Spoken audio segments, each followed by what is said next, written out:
My name is Sasha, and for the last 3 years, I have lived in a nightmare disguised as a marriage. I sprinted through the heavy oak doors of the Davis family mansion in Buckhead, out of breath and sweating. The house was a sprawling estate that smelled of old money and lemon polish, a place where I was supposed to be a wife, but was treated worse than the help. I ran straight to the living room, where my sister-in-law Tiffany was pacing back and forth. Tiffany was 30 years old with bleached blonde hair and a personality that could curdle milk. She was wearing a silk robe and pointing a manicured finger at a crumpled black Chanel dress on the sofa. Finally, she spat, looking at her diamond-encrusted watch. "Do you know what time it is, Sasha? I have the charity gala in an hour, and look at this. It is a wrinkled mess." I tried to catch my breath. "I am sorry, Tiffany, the line at the pharmacy was long and your mother needed her refill." Tiffany rolled her eyes. "I do not care about your excuses. I care about my image. Fix it. Now." She kicked the dress toward me. I picked it up, feeling the expensive fabric between my rough, calloused fingers. My husband Jamal was sitting on the leather recliner just 10 feet away.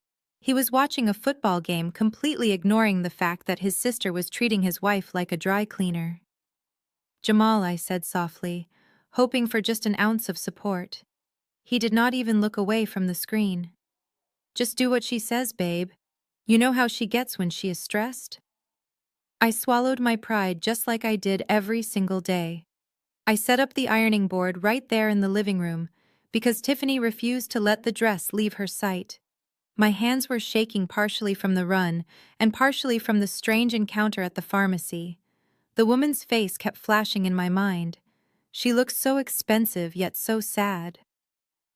"Faster, Sasha," Tiffany barked, sipping a green smoothie. "You are moving like a snail." I pressed the steam button, trying to smooth out a stubborn crease near the hem. The iron hissed. My mind drifted back to the woman.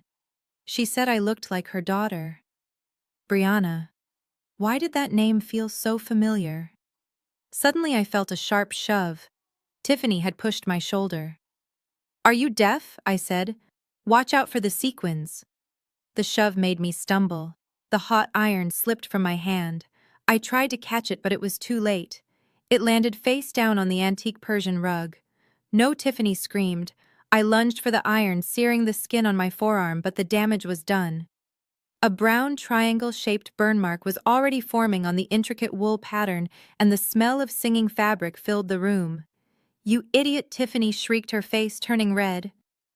"Do you know how much this rug costs? It is worth more than your entire existence." She grabbed the hot iron by the handle and swung it back. For a second, I thought she was going to hit me with it. I flinched, covering my face. Instead, she threw it across the room, smashing a vase, and then turned her rage on me. "Get on your knees," she commanded, pointing at the floor. "You are going to scrub that out until it is gone. I do not care if it takes you all night. You are not sleeping until this rug is perfect." I looked at Jamal. He finally looked up from the TV, but not with concern for my burned arm. "Damn it, Sasha," he muttered. "Why are you always so clumsy? Mom is going to kill us." That was it. "No. Are you okay? No, let me get some ice. Just worry about his mother." I dropped to my knees, tears stinging my eyes, and began to scrub the burn mark with a cloth and sparkling water. The humiliation burned hotter than my arm. I was an orphan who grew up in the system. I thought marrying Jamal was my ticket to a family, to belonging, but I had just traded a group home for a prison with marble floors. As I scrubbed, Tiffany stood over me, taking a selfie for her social media. "Ugh, good help is so hard to find," she narrated into her phone, laughing. I scrubbed until my knuckles were raw. The burn mark was fading, but the resentment in my heart was growing. I needed a distraction. I reached into the pocket of my jeans to get a tissue, and my fingers brushed against a piece of thick cardstock. I pulled it out. It was the business card the woman at the pharmacy had slipped into my pocket when I ran away. I cupped it in my hand, hiding it from Tiffany. The text was embossed in gold foil. "Vivian Sterling, CEO, Sterling Pharmaceuticals." My breath caught in my throat. Sterling Pharmaceuticals. That was one of the biggest companies in Atlanta. The woman in the pharmacy was a billionaire, and she thought I was her daughter. I glanced up. Tiffany was busy editing her photo. Jamal had fallen asleep with his mouth open. I needed to know more. I am going to get some stain remover from the laundry room, I mumbled, standing up. Make it quick, Tiffany snapped without looking up. I hurried to the laundry room and locked the door. My hands were trembling as I pulled out my cracked smartphone. I typed Vivian Sterling into the search bar. Hundreds of articles popped up. Vivian Sterling, the Iron Lady of Biotech. Vivian Sterling donates millions to orphanages. But the search result that made my heart stop was an old article from 20 years ago. The headline read, "Toddler Heiress Kidnapped. Brianna Sterling vanishes from park." I clicked on the images. There was a photo of a beautiful black woman holding a baby girl. The woman looked exactly like the lady in the pharmacy, just younger. And the baby. I zoomed in on the baby photo. The article mentioned a distinguishing feature. The missing child has a unique birthmark on the inside of her right wrist shaped like a butterfly. I dropped the phone on top of the dryer. The room started to spin. I slowly rolled up the sleeve of my oversized sweatshirt. I looked at my right wrist. There, stark against my skin, was the reddish-brown mark I had hated my whole life. Tiffany called it my dirt stain. Jamal told me to cover it up with a watch. It was shaped exactly like a butterfly. I gasped, covering my mouth with my hand to stifle a scream. I wasn't just Sasha the orphan nobody wanted. I wasn't just Sasha the servant to the Davis family. I was Brianna Sterling. I was the heir to a billion-dollar empire. Tears streamed down my face, but they weren't tears of sadness this time. They were tears of shock and terrified realization. If I was Brianna, then how did I end up in the foster system? Why did nobody find me? Before I could process another thought, the laundry room door handle rattled violently. "Open this door," a voice boomed. It wasn't Tiffany. It was worse. It was Patricia, my mother-in-law. I scrambled to hide the phone, but I was too slow. Patricia used her master key and the door swung open. She stood there towering over me in her designer suit, her eyes cold and calculating. She looked at my flushed face, then down at the phone still glowing on the dryer. She lunged forward with shocking speed for a woman her age. She grabbed the phone before I could lock the screen. Her eyes scanned the page. I saw the color drain from her face. She saw the photo of Vivian. She saw the headline about the kidnapping. Most people would look confused, but Patricia did not look confused. She looked terrified. "You little sneak!" she hissed, her voice trembling with a mixture of rage and panic. "Who gave you this idea? Did you talk to her?" I stepped back, backing into the ironing board. I did not say anything, but my silence was answer enough. Patricia raised her hand and slapped me across the face. The sound echoed in the small room. My cheeks stung, but the shock of her reaction was more painful. "Give me that card," she demanded, seeing the corner of gold foil poking out of my pocket. She snatched the business card from me and tore it into tiny pieces, throwing them into the trash can like they were toxic waste. "You are going to listen to me, and you are going to listen good," Patricia snarled, stepping into my personal space until I could smell her expensive perfume mixed with the scent of fear. "You are Sasha. You are a nobody from the gutter. You are not going to talk to Vivian Sterling. You are not going to look at her. You are not going to breathe the same air as her. Why are you so afraid?" I whispered, clutching my stinging cheek. Patricia grabbed my hair, yanking my head back. "Because I own you, Sasha. And if you think you can leave this family, I will make sure you end up in a place much worse than a foster home. I will bury you." She shoved me backward, grabbed my phone, and walked out, slamming the door. I heard the lock click from the outside. "Let me out!" I screamed, banging on the door. "Patricia, give me back my phone." Silence. I sank to the floor, hugging my knees. My wrist throbbed where the birthmark was. My mind was racing. Patricia wasn't just mean. She was hiding something. Something massive. Why would she be so scared of me finding my biological mother unless she knew something about how I went missing? I pressed my ear against the cold wood of the door, holding my breath. I could hear Patricia's footsteps pacing in the hallway. Then I heard her dialing a number on her own phone. Her voice was muffled, but in the quiet house I could make out the words. Pick up, she muttered. Then, we have a problem, a big problem. The little rat found out about Vivian. She has the birthmark. No, I took her phone. She is locked in the laundry room. We have to accelerate the plan. We need to get the insurance money and get rid of her before she gets a DNA test. Tonight, my blood ran cold. Insurance money. Get rid of her. They weren't just using me as a servant. They were planning to kill me. I looked around the laundry room frantically. There was no window, only a ventilation vent near the ceiling. I had to get out. I had to get to Vivian Sterling. My life depended on it.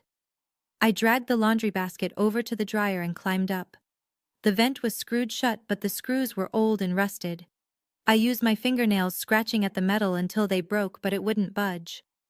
I grabbed a loose zipper from a pair of jeans waiting to be washed and used the metal tab as a makeshift screwdriver. One screw came loose, then the second. Downstairs I heard Tiffany laughing. She was probably enjoying the fact that I was locked up.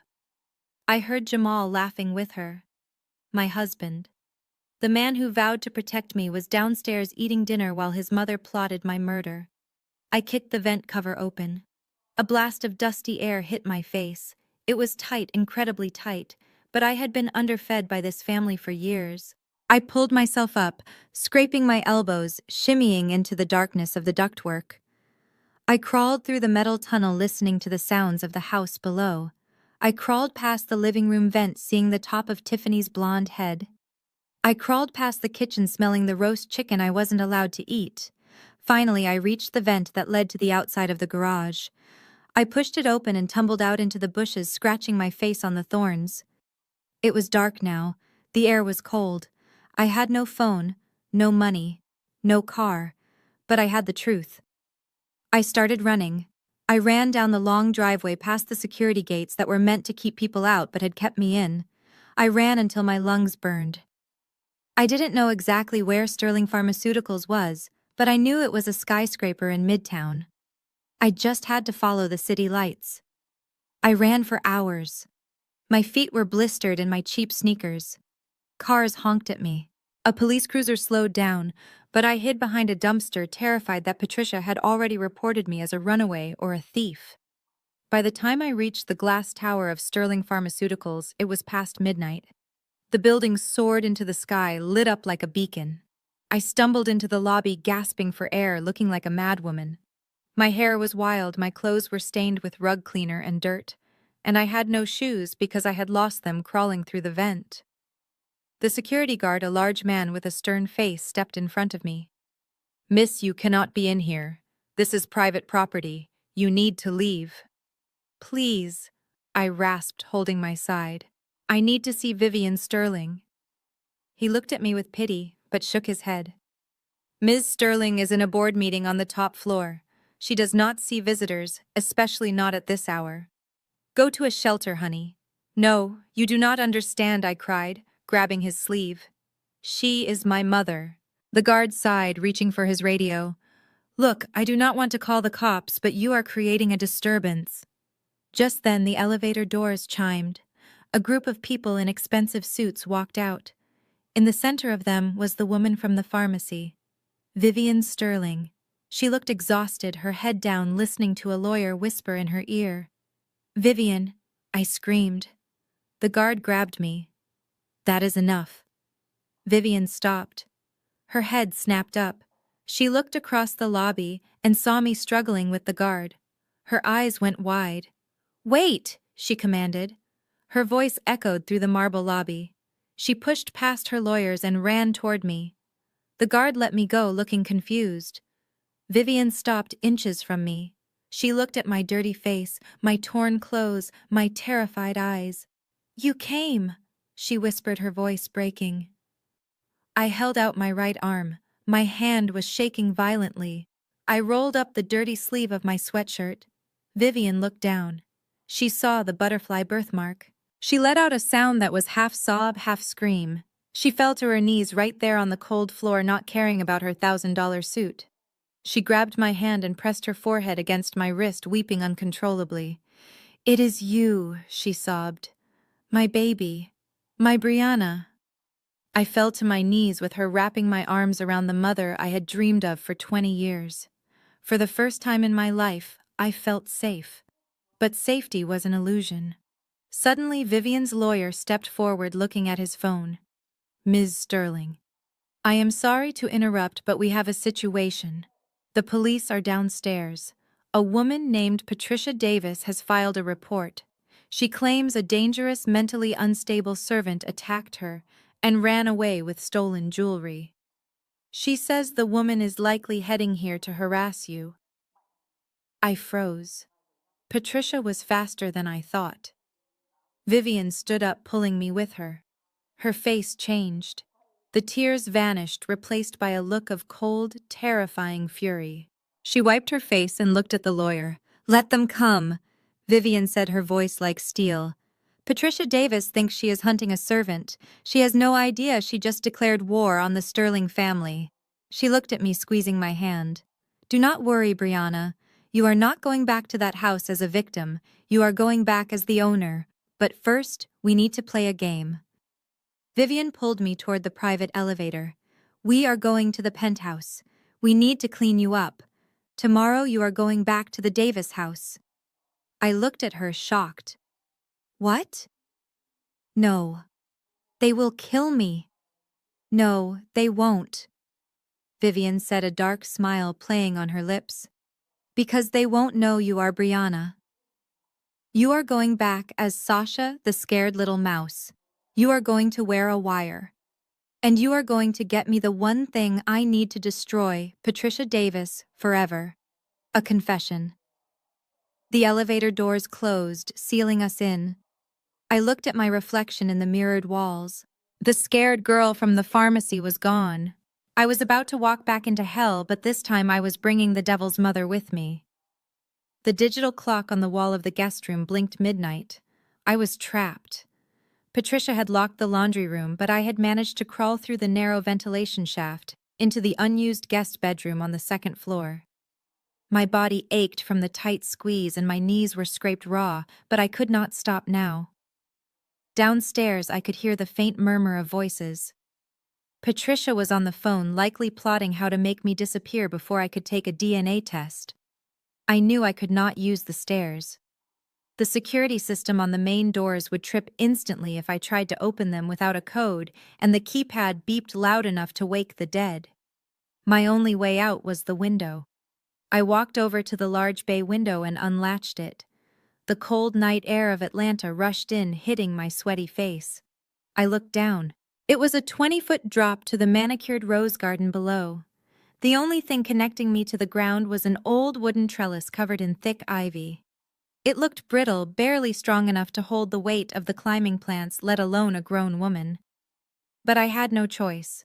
It was either risk a broken leg or risk being silenced permanently by my mother-in-law.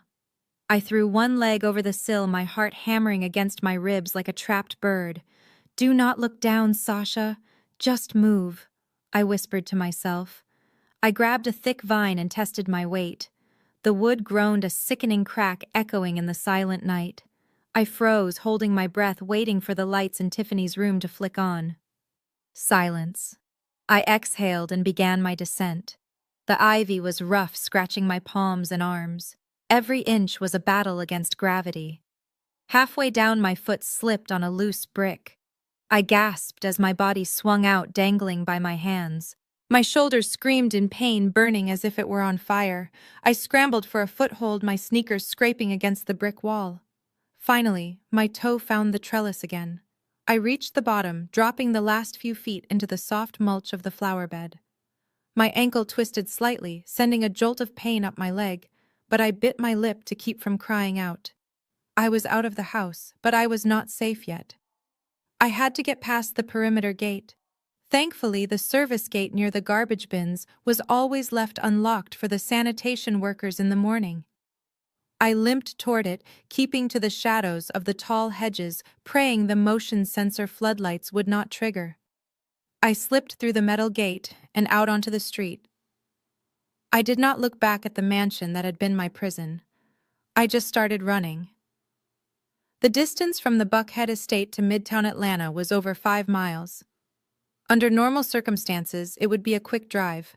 But tonight, with no money, no phone, and a throbbing ankle, it felt like a marathon through hell.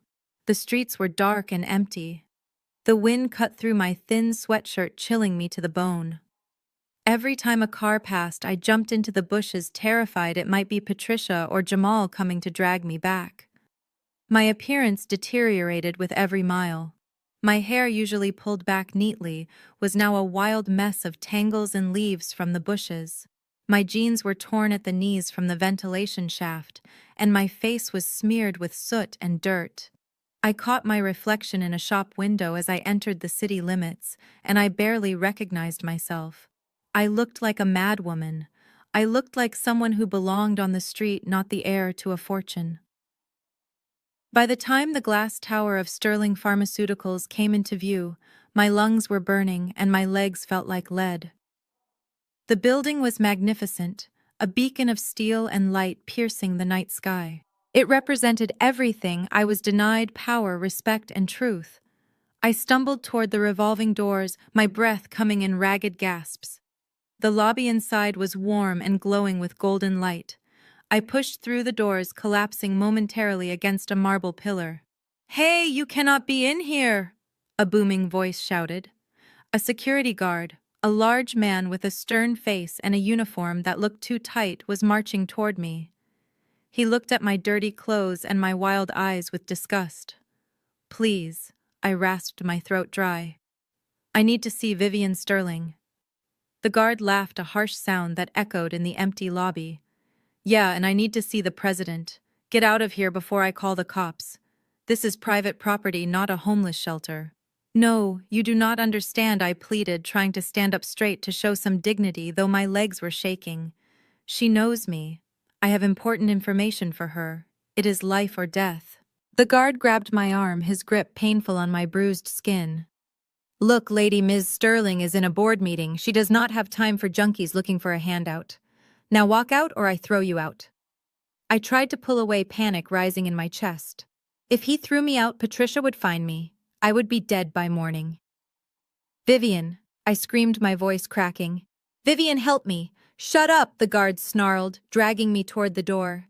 Just then, blinding white lights flooded the circular driveway outside the glass doors. A sleek black Rolls-Royce Phantom pulled up to the curb, its engine purring like a panther. The guard hesitated, looking at the car. The back door opened, and a woman stepped out. It was her, Vivian Sterling. She looked exhausted, clutching a leather portfolio flanked by 2 men in suits. She was walking briskly toward the entrance, her head down, lost in thought. She looked powerful, untouchable, a queen in her castle. "Vivian!" I shouted again, using the last of my strength to twist out of the guard's grip. The guard slammed me against the glass wall. "That is it. You are going to jail." Vivian stopped. She looked up, her brow furrowed. She saw the commotion.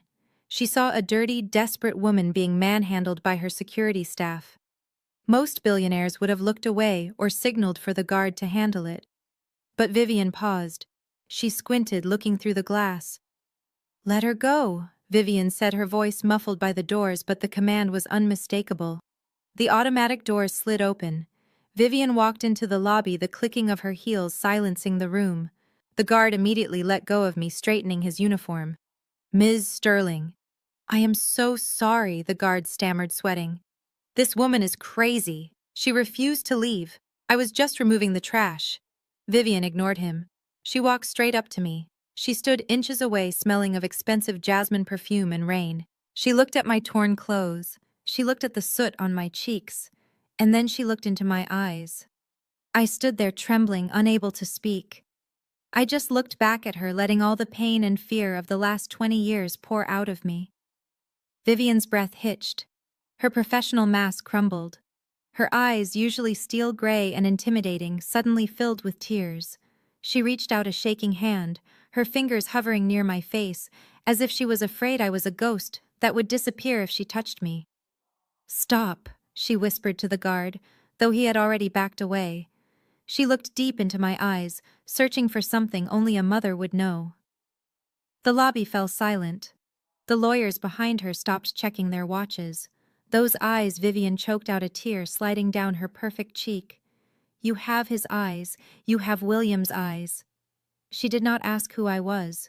She did not ask why I was dirty. She grabbed my shoulders, pulling me into her, burying her face in my tangled, dirty hair. And in that moment, in the arms of a stranger who felt like home, I knew the war against Patricia Davis had just begun. The private elevator ride to the top floor of the Sterling Tower took less than a minute, but it felt like a lifetime. The silence was heavy, filled only by the hum of the machinery and the erratic beating of my own heart. Vivian Sterling stood next to me, her hands clasped tightly in front of her, her knuckles white. She refused to look at me, as if she was terrified that if she blinked, I would vanish into thin air like a hallucination. When the doors slid open with a soft chime, I stepped into a world I had only ever seen in movies. The office was not just a room. It was a sanctuary of glass and mahogany, overlooking the entire glittering skyline of Atlanta. It was bigger than the entire ground floor of the Davis mansion. But Vivian did not care about the view. She marched straight to her massive desk, swept a pile of legal documents onto the floor with a crash, and turned to face me. "Sit," she commanded, pointing to a leather chair that probably cost more than my life. I sat down, feeling small and dirty in my torn clothes. Vivian knelt before me. It was a shocking sight. The Iron Lady of Biotech. A woman who made senators tremble was on her knees in front of a runaway servant. "Show me the wrist again," she whispered. I extended my arm. She traced the butterfly-shaped birthmark with her thumb, her touch feather light. Her breathing was ragged. "It is the same," she murmured to herself. "The same pigment, the same irregular edge on the left wing. But birthmarks can be coincidental. That is what the lawyers will say." She looked up at me, her eyes intense and desperate. "Take off your left shoe." I hesitated. My sneakers were old, cheap, and smelled of the swamp water I had run through. My socks were mismatched and had holes in the heels. The shame of my poverty washed over me again. "Please," Vivian said, her voice cracking. "Just do it." I slowly untied the knot and pulled off the damp sneaker, then peeled off the sock. My foot was calloused and bruised from the run. Vivian took my foot in her hands, ignoring the dirt. She turned my heel slightly and brushed her thumb over the arch of my foot. There, she gasped. Running along the side of my foot was a thin, white, jagged scar, barely an inch long. It was so faint most people would never notice it. I had had it for as long as I could remember, but I never knew where it came from. The orphanage matrons had told me I probably cut it on a rusty nail. "You were 3 years old," Vivian said, tears finally spilling over her lashes and dripping onto my skin. "We were in the Hamptons. You were running on the beach chasing a seagull. You stepped on a piece of blue sea glass. You cried for an hour, not because it hurt, but because the blood ruined your favorite white sandals." She looked up at me, and the wall she had built around her heart for 20 years crumbled completely. "I sewed the stitches myself because I did not want the doctors to scare you. I used a special suture technique I learned in med school. That scar pattern is unique. It is my signature." She pulled me into her arms, burying her face in my lap. "My baby." She wailed, a sound of pure, raw grief and joy that echoed off the glass walls. "You came home." "Oh God. Brianna, you finally came home." I sat there stunned as the memories I did not know I had unlocked. The smell of her perfume triggered a flash of a memory. Warm hands. A soft lullaby. A woman laughing as she chased me on the sand. It wasn't a dream. It was my life. The life Patricia Davis had stolen from me. I wrapped my dirty arms around her shoulders and wept. For the first time in 20 years, I wasn't Sasha the orphan. I wasn't Sasha the servant. I was Brianna. And I was held. We stayed like that for a long time, until the city lights outside blurred into a kaleidoscope of gold and red. Finally, Vivian pulled back. She wiped her face with the back of her hand, and the mother was replaced by the CEO. Her eyes hardened into diamonds. She stood up and walked to her desk, hitting a button on her intercom. "Get me the police commissioner. And call the FBI. I want the entire legal team in here in 5 minutes."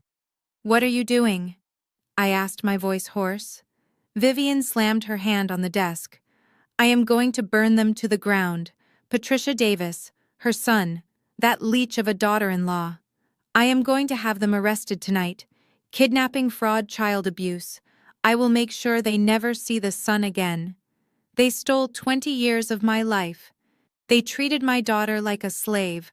I will destroy them." She reached for the phone, her hand trembling with rage. "No," I said. The word hung in the air. Vivian stopped the receiver halfway to her ear. She looked at me confused. "Brianna, they are criminals. They are dangerous. We have to—" "No," I repeated, standing up. My legs were shaky, but my voice was firm. "If you call the police now, what happens? They get arrested. They hire expensive lawyers. They plead insanity, or say they adopted me in good faith. Maybe they spend a few years in a minimum security prison. Maybe they get out on parole." I walked toward her, the anger inside me cold and sharp, unlike her fiery rage. For 3 years I scrubbed their floors, I washed their underwear, I ate their leftovers. I listened to Tiffany call me trash while she spent money she did not earn. I watched Jamal cheat on me and tell me I was lucky he looked at me. "Jail is too easy for them, Mother." Vivian looked at me, her eyes widening at the word mother. "I do not want them to just go to jail," I hissed, clenching my fists until my nails dug into my palms. "I want them to suffer. I want them to feel what it is like to be powerless. I want to take their money. I want to take their company. I want to take their house. I want them to be standing on the street with nothing but the clothes on their backs, begging for $1 just like they thought I would be." Vivian slowly put the phone down. A dark look of understanding passed between us. It was a look that said we were cut from the same cloth. We were survivors. "You want revenge?" Vivian stated, not as a question, but as a fact. "I want justice," I corrected. "But I want it to be sweet. The Davis family is about to sign a merger with that investment firm, right? The one that will save their company from bankruptcy." Vivian nodded. "Blue Horizon Ventures. It is a shell company. I own it. I was going to buy them out to expand my distribution network." I smiled a smile that felt foreign on my face because it lacked any warmth. "Perfect. Don't buy them out yet. Let them think they have won. Let them think the deal is sealed. I am going back there." Vivian grabbed my arm. "Absolutely not. I just got you back. I am not sending you back into that house with that woman. She threatened to kill you, Brianna. She won't kill me if she thinks I am still her scared little servant," I argued. "She thinks I ran away because I was terrified. If I go back, beg for forgiveness, and tell her I was just having a panic attack, she will believe it because she thinks I am weak. She needs me to sign those insurance papers right. She needs me alive until she gets the money." Vivian paced the room, conflicted. "It is too dangerous. I need to get the evidence," I insisted. "I need access to the safe in her office. I need to record her admitting what she did. If we go to court now, it is your word against hers. But if I get her on tape, if I get the financial records proving she has been cooking the books, then we don't just put her in jail. We end the Davis legacy forever." Vivian stopped pacing. She looked at me with a mixture of fear and immense pride. "You are definitely my daughter," she whispered. "You have my stubbornness." She walked over to a hidden panel in the wall and pressed her palm against it. A safe slid open. She pulled out a velvet box and a small black case. "If we do this, we do it my way," Vivian said, her voice commanding. She opened the velvet box. Inside was a sleek silver Mont Blanc pen. "This is not just a pen," she explained, twisting the cap. "It is a high-fidelity recording device. It can pick up a whisper from across the room. It uploads directly to my private server in real time. You keep this in your pocket. Do not lose it." She then opened the black case. Inside was a tiny device smaller than a dime. This is a military-grade GPS tracker, she said. I am going to sew this into the hem of your jeans right now. If your heart rate spikes, or if you stay in one location for too long without moving, my security team will storm that house. I will be in a van 2 streets away the entire time. You are not alone in there. I nodded, taking the pen. It felt heavy like a weapon. One more thing, Vivian said, reaching for a tissue. We have to clean you up, but not too much. You have to look defeated. You have to look like you crawled back because you had nowhere else to go. She wiped the worst of the soot from my face, but left the tear tracks. She messed up my hair even more. It broke her heart to do it, I could see it in her eyes, but she knew it was necessary for the disguise. Remember, Vivian said, gripping my shoulders hard. You are a Trojan horse. You are entering their walls to bring them down. Do not let them break you. You are a sterling. I looked at my reflection in the dark glass of the window. The scared girl who ran out of the pharmacy was gone. Staring back at me was a woman who was ready to walk into hell and set it on fire. I am ready, I said. Send me back. The black Rolls-Royce dropped me off a block away from the Davis estate, just as the first hint of gray light began to bleed into the Atlanta sky. Vivian offered to have her security team disable the perimeter alarms, but I told her no. If I was going to play this role, I had to play it perfectly. I had to be Sasha the survivor, not Brianna the heiress. Not yet. I crept through the service gate, my heart beating with a steady, cold rhythm that was entirely new to me. The fear that had paralyzed me for 3 years was gone, replaced by the weight of the silver recording pen hidden deep inside my bra. Climbing back up the trellis was infinitely harder than climbing down. My muscles screamed in protest, and my bruised ankle throbbed with every inch I ascended. I dug my fingers into the rough brick, ignoring the pain. I imagined Patricia's face behind bars. I imagined Tiffany scrubbing floors. That image gave me the strength to pull myself over the ledge and tumble onto the guest room floor, just as the automatic sprinklers hissed to life in the garden below. I quickly closed the window and crawled back into the ventilation shaft to make my way to the laundry room. I had to be found exactly where Patricia had locked me. I curled up on the cold tile floor of the laundry room, shivering not from cold, but from adrenaline. I closed my eyes, but I did not sleep. I rehearsed my lines. I visualized my mask. When Patricia unlocked the door 2 hours later, she found me huddled in the corner, looking up at her with wide, terrified eyes. "Get up," she barked, kicking my leg. "You have work to do. And if you ever try to run away again, I will make sure the police find your body in a ditch, not a shelter."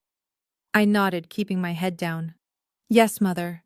I am sorry. I was just scared." She scoffed, satisfied that her threats had worked.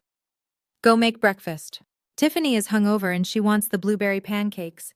Don't burn them like you did last week." I walked into the kitchen, my body aching, but my mind sharp. I prepared the batter, listening to the house wake up. Jamal shuffled in first, looking at his phone, not even acknowledging my presence. Then Tiffany sashayed in, wearing sunglasses inside the house and carrying her brand new Hermes Birkin bag, a bright orange leather trophy that cost more than a car. She slammed it down on the counter right next to the stove. "Coffee," she groaned, sitting down. "And make it strong. I have a headache that could kill a horse." I poured a fresh pot of steaming dark roast coffee. My hands were steady. I walked toward the table where Tiffany was massaging her temples. As I passed her, she stretched out her leg. It was not an accident. I saw her smirk in the reflection of the oven door. Her foot hooked around my ankle. I stumbled forward. The hot coffee sloshed out of the carafe, splashing onto my hand and chest. I gasped as the scalding liquid burned my skin, dropping to my knees to catch myself. The carafe hit the floor, but miraculously did not break. Tiffany erupted in laughter. "Oh my God, look at you! You are such a clumsy cow. Did you have a nice trip, Sasha?" Jamal chuckled, biting into a piece of toast. "Babe, be careful. She might sue us for workplace injury." They laughed together, a cruel, harmonious sound that used to make me want to die. Patricia walked in, stepping over me as if I were a pile of dirty laundry. "What is this mess?" Patricia demanded. "Clean it up, Sasha. And if you got any coffee on my floor, you are licking it up." I stayed on the floor for a moment.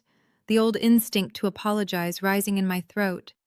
But then I felt the cool metal of the pen against my skin. I remembered Vivian's tears. I remembered the scar on my foot. I looked up at Tiffany. She was busy checking her makeup in a compact mirror, completely unbothered by my pain. Something inside me snapped. Not a loud snap, but a quiet, irreversible click. I stood up slowly. I picked up the carafe. It was still half full of boiling hot coffee. "I am so sorry, Tiffany," I said, my voice eerily calm. "Let me help you with that." I took a step toward her. Tiffany looked up, confused by my tone. "Help me with what?" she asked. I lifted the carafe. I did not aim for her face. That would be assault. I aimed for the one thing she loved more than herself. I tilted the pot and poured the dark, scalding liquid directly into the open mouth of her $20,000 Hermes Birkin bag. The silence in the kitchen was absolute. The coffee filled the bag, soaking the leather, ruining the silk lining, destroying the wallet and phone inside. Steam rose from the orange leather as it turned a dark, soggy brown. Tiffany stared at her bag, her brain unable to process what was happening. Jamal stopped chewing. Patricia froze mid-step. Then Tiffany screamed. A sound so high-pitched it probably shattered glass in the next county. "My bag," she shrieked, clawing at the soggy mess. "You crazy witch, you ruined my bag." She jumped up, knocking her chair over, and lunged at me. I stepped back smoothly, letting her crash into the counter. Patricia rushed forward, her face purple with rage. "Have you lost your mind? That bag costs more than your life." I looked at them holding the empty carafe. I did not flinch. I did not cry. I let a small, cold smile play on my lips. "Oops," I said, staring dead into Tiffany's eyes. My hands were just so slippery. "I guess I really am clumsy." "You are dead," Tiffany screamed, grabbing a steak knife from the table. "I am going to kill her." "Mom, she did it on purpose." Patricia grabbed Tiffany's arm, holding her back, but her eyes were fixed on me with a new kind of fear. She saw something she had never seen before. Defiance. Jamal stood up, looking terrified. "Sasha, what is wrong with you? You have snapped." Before anyone could move, the front doorbell rang. It wasn't a polite ring, it was a heavy, authoritative pounding. Patricia's face twisted into a smug grin. "Ah, perfect timing. I called them an hour ago when I unlocked the laundry room. I told them you were mentally unstable and dangerous. I was going to have them take you to a psych ward, but now you are going to jail for destruction of property." She marched to the door and threw it open. "Officer in here. She is violent. She just attacked my daughter." Two police officers walked into the kitchen. But they weren't the local patrol cops Patricia usually bribed. They were wearing tactical vests. Behind them walked a man in a sharp suit holding a briefcase. "Sasha Davis," the officer said, looking at me. I put the coffee pot down and held out my wrists, ready for the handcuffs. I knew this was part of the plan. I had to go down to go up. "Yes," I said softly. The officer did not pull out handcuffs. He looked at Patricia. "Ma'am, we received a report of a disturbance, but we also have a warrant to search these premises for evidence of insurance fraud related to the disappearance of a minor 20 years ago." Patricia's smug smile vanished instantly. "What? That is ridiculous. Who told you that?" The man in the suit stepped forward. "I am the district attorney, and we received an anonymous tip this morning from a very reliable source. We will need everyone to stay where they are." I looked at Patricia and saw the color drain from her face until she looked like a ghost. I looked at Tiffany, who was still clutching her ruined coffee-soaked bag, sobbing.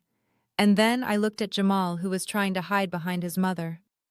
I lowered my head to hide my smile. The Trojan horse was in, and the war had officially begun. The handcuffs clicked shut around my wrists with a cold, metallic sound that echoed through the silence of the kitchen. The police officer, a young man who looked apologetic, tightened them just enough to be uncomfortable. I kept my head down, letting my shoulders slump forward in a posture of defeat. It was a performance I had perfected over 3 years of living with the Davis family, But this time, beneath the facade of the terrified servant, my heart was beating with the steady rhythm of a predator waiting to strike. "You have the right to remain silent," the officer recited, his voice a drone in the background. I did not look at him. I looked past him, straight at Patricia. She was standing by the kitchen island, her arm draped protectively around a sobbing Tiffany. But there were no tears in Patricia's eyes. There was only triumph. A cruel, twisted smile played on her red lips. She looked like a queen who had finally crushed a peasant revolt. She thought she had won. She thought that by sending me to jail for destroying a handbag, she was silencing the only witness to her crimes. She had no idea that my arrest was the distraction needed for the district attorney to do his job in the other room. "Take her away," Patricia commanded, waving her hand as if dismissing a fly. "And make sure she stays in a cell for a long time. She is a danger to society. She is mentally unstable." The officer guided me toward the door. As I walked past Jamal, he refused to make eye contact. He stared intently at the floor tiles, cowardly and silent, just as he had been for our entire marriage. I was shoved into the back of the patrol car. The hard plastic seat was cold, and the smell of stale cigarette smoke and sweat filled the small cage. As the car pulled away, I watched the Davis mansion disappear in the rearview mirror. It stood tall and imposing, a fortress of lies. I closed my eyes and leaned my head against the window. Let them have this moment, I thought. Let them think I am broken. The holding cell at the county jail was worse than I imagined. It was a concrete box painted a depressing shade of industrial gray, smelling of bleach and human misery. The fluorescent lights overhead buzzed with a headache-inducing flicker. I sat on the thin metal bench, my knees pulled up to my chest, shivering in my thin, coffee-stained clothes. I had been processed like a common criminal. Fingerprints, mugshot. The humiliation of having my jewelry removed, not that I had much. Hours dragged by. I counted the cracks in the cinder block wall. I listened to a woman in the next cell screaming for a lawyer. I sat in silence, touching the spot on my jeans where the GPS tracker was sewn, reminding myself that Vivian Sterling was out there. She was watching. She was planning. "Sasha Davis. You have a visitor," a guard barked, unlocking the heavy steel door. I stood up, my legs stiff. Who would visit me? Vivian knew better than to blow my cover now. I was led into a small visitation room divided by a thick pane of scratched plexiglass. I sat down on the metal stool and looked up. It was Jamal. He was wearing a sharp navy blue suit, his hair perfectly groomed, looking every bit the successful businessman he pretended to be. He looked out of place in this dingy room, like a diamond in a sewer. But when he looked at me, his eyes weren't filled with love or concern. They were filled with pity and annoyance. He picked up the phone on the wall. I slowly picked up mine. "You look terrible, Sasha," he said, his voice tinny through the receiver. I did not answer. I just stared at him. "Look, I do not have much time," Jamal said, checking his expensive watch. "Mother is furious. Tiffany is talking about suing you for emotional distress. That bag was a limited edition, Sasha. Do you have any idea what you did?" "I poured coffee on leather, Jamal," I whispered. "I did not kill anyone. Unlike your mother." Jamal flinched. "Keep your voice down. You are talking crazy again. See, this is why the police arrested you. You are having a breakdown." He reached into his briefcase and pulled out a thick envelope. He slid it through the metal slot at the bottom of the window. "What is this?" I asked, staring at the envelope. "It is your way out," Jamal said, leaning closer to the glass. "I convinced Mom not to press maximum charges. She is willing to drop the assault case. She will tell the police it was just a domestic accident. But you have to do something for us." I opened the envelope. Inside was a legal document titled Dissolution of Marriage, Divorce Papers. I flipped through the pages. My eyes scanned the legal jargon. It was brutal. I was waiving my right to alimony. I was waiving my right to any marital assets. I was agreeing to a restraining order that would keep me 500 feet away from the Davis estate and Sterling Pharmaceuticals. And buried in the fine print was a non-disclosure agreement forbidding me from ever speaking about the family business or Brianna Sterling. Sign it.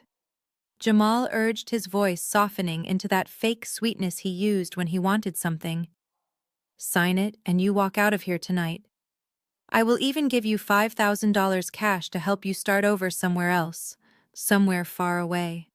It is the best deal you are going to get, Sasha. I looked up from the papers. I looked at the man I had washed clothes for, cooked for, and loved for 3 years. I saw him for what he truly was, a spineless puppet, a man who would sell his wife for a new car and his mother's approval. You want me to leave with nothing? I said flatly. You came with nothing. Jamal shrugged. It is only fair. Come on, babe, be reasonable. If you go to trial, you will lose. Mom has the best lawyers in the city. You have a coffee stain on your shirt. He pulled a pen from his pocket and tried to slide it through the slot, but it would not fit. He gestured for me to use the cheap plastic pen attached to the desk. Just sign it, Sasha. End this nightmare. For both of us. I picked up the plastic pen. Jamal smiled, a sigh of relief escaping his lips. He thought he had me. He thought I was the desperate orphan who would take crumbs just to survive. I brought the pen to the paper. But instead of signing, I jammed the pen into the paper, tearing through the signature line. Jamal's smile froze. What are you doing? I grabbed the thick stack of documents with both hands. I stood up, staring directly into Jamal's eyes.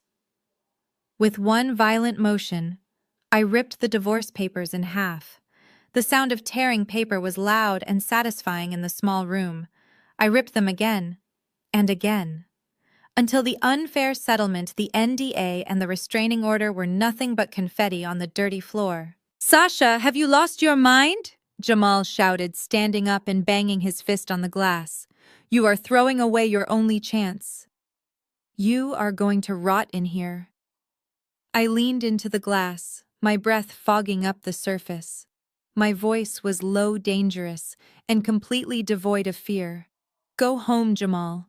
Go home and tell your mother that her deal is trash. Tell her I am not signing anything. I dropped the torn pieces of paper on the floor. And Jamal, I added, my eyes burning into his. Tell Patricia to save her money. She is going to need it to hire the best criminal defense attorney in the state. Because I am not leaving this cell until I walk out as the owner of everything you think is yours. I hung up the phone. Jamal stood there, mouth open, looking at the shredded papers and then at me. He looked terrified. For the first time, he wasn't looking at Sasha the servant. He was looking at someone he did not recognize. I turned my back on him and signaled the guard. Take me back to my cell, I said. I have some planning to do. The heavy metal door slammed shut behind Jamal, leaving me alone in the silence of the visitation room. I stared at the torn pieces of the divorce papers scattered on the dirty linoleum floor. My hands were shaking, not from fear, but from the adrenaline of finally standing up to the man who had watched me drown for 3 years. I sat back on the cold metal stool, taking a deep breath, preparing myself for a long night in the cell. I expected them to come drag me back to the cage. I expected to sleep on a concrete slab. But 10 minutes later, the door flew open with a violence that made me jump. It wasn't a guard coming to mock me. It was the police chief himself. The man who had sneered at me during my booking photos, the man who had joked with Patricia Davis at the precinct fundraiser last year, was now standing in the doorway, looking like he had seen a ghost. His face was pale, beads of sweat forming on his forehead despite the air conditioning. He was holding his hat in his hands, wringing the brim nervously. Mrs. Davis, he stammered, his voice trembling. I mean, miss. There has been a mistake, a terrible misunderstanding. Please come with me immediately. I stood up slowly, confused. What is going on? I asked, keeping my voice low. Just come, please, he urged, stepping aside to let me pass. We are processing your release right now. I walked out of the visitation room and into the main precinct lobby. The atmosphere had shifted completely. Officers who had ignored me earlier were now pretending to be busy avoiding eye contact. Standing in the center of the room, looking like a shark in a tank of minnows, was a man in an immaculate charcoal suit. He was tall, silver-haired, and radiated the kind of power that money cannot buy. He held a leather briefcase in one hand and a gold fountain pen in the other. He was looking at the booking sergeant with an expression of pure disdain. "This is unacceptable," the man said, his voice smooth but cutting. "You held a victim of domestic abuse in a cell for 4 hours without allowing her a phone call to her legal counsel. The Sterling family does not take kindly to incompetence. The Sterling family." My heart skipped a beat. This was Vivian's lawyer. The police chief rushed over. "Mr. Thorne, please, we followed standard procedure based on Mrs. Davis's statement. We did not know who she was connected to." Mr. Thorne turned his cold eyes to me. His expression softened instantly. "Miss Sasha. My name is Edward Thorne. I am the head of legal counsel for Sterling Pharmaceuticals. Your bail has been posted. The charges are being reviewed, and I assure you by tomorrow morning this entire station will be under internal investigation if you are not treated with the utmost respect from this second forward." He turned back to the chief. "You have her belongings." "Yes, sir. Right here," the chief said, handing over a plastic bag containing my cheap earrings and the GPS tracker Vivian had sewn into my jeans. Mr. Thorne took the bag and handed it to me gently. "The car is outside." I took the bag. I looked at the chief. I looked at the officers. "Apologize to her," Mr. Thorne commanded, not raising his voice, but the order was absolute. "I am sorry, Mrs. Davis," the chief mumbled, looking at his shoes. "We made a mistake. I did not say a word." I just nodded and walked out the double glass doors into the humid Atlanta night. The air tasted sweet. Parked right at the curb in a no-parking zone that the police were too scared to enforce was the black Rolls-Royce Phantom. The back door opened before I even reached it. Vivian Sterling was sitting inside, illuminated by the soft glow of the reading light. She looked anxious, biting her lip, but when she saw me, relief washed over her face. I slid into the leather seat. The door closed, sealing out the noise of the city. "Are you okay?" Vivian asked, reaching for my hand. "Did they hurt you?" "I am fine," I said, realizing it was the truth. For the first time, I felt powerful. "I saw fear in their eyes, Vivian. Not because of me, but because of you." Vivian squeezed my hand. "Power is a tool, Brianna, and now it is your turn to wield it. But we have to make a choice right now. We can drive to my estate. You can take a hot bath, sleep in a bed made of silk, and never see those people again. We can fight them from the outside." She paused, looking deep into my eyes. "Or you can go back. You can finish what you started. But I need you to know that if you walk back through those doors, you are walking into the lion's den alone. I can protect you legally, but I cannot protect your heart from what they might say." I looked out the tinted window. I thought about Jamal's face when I tore the papers. I thought about Patricia's smug smile.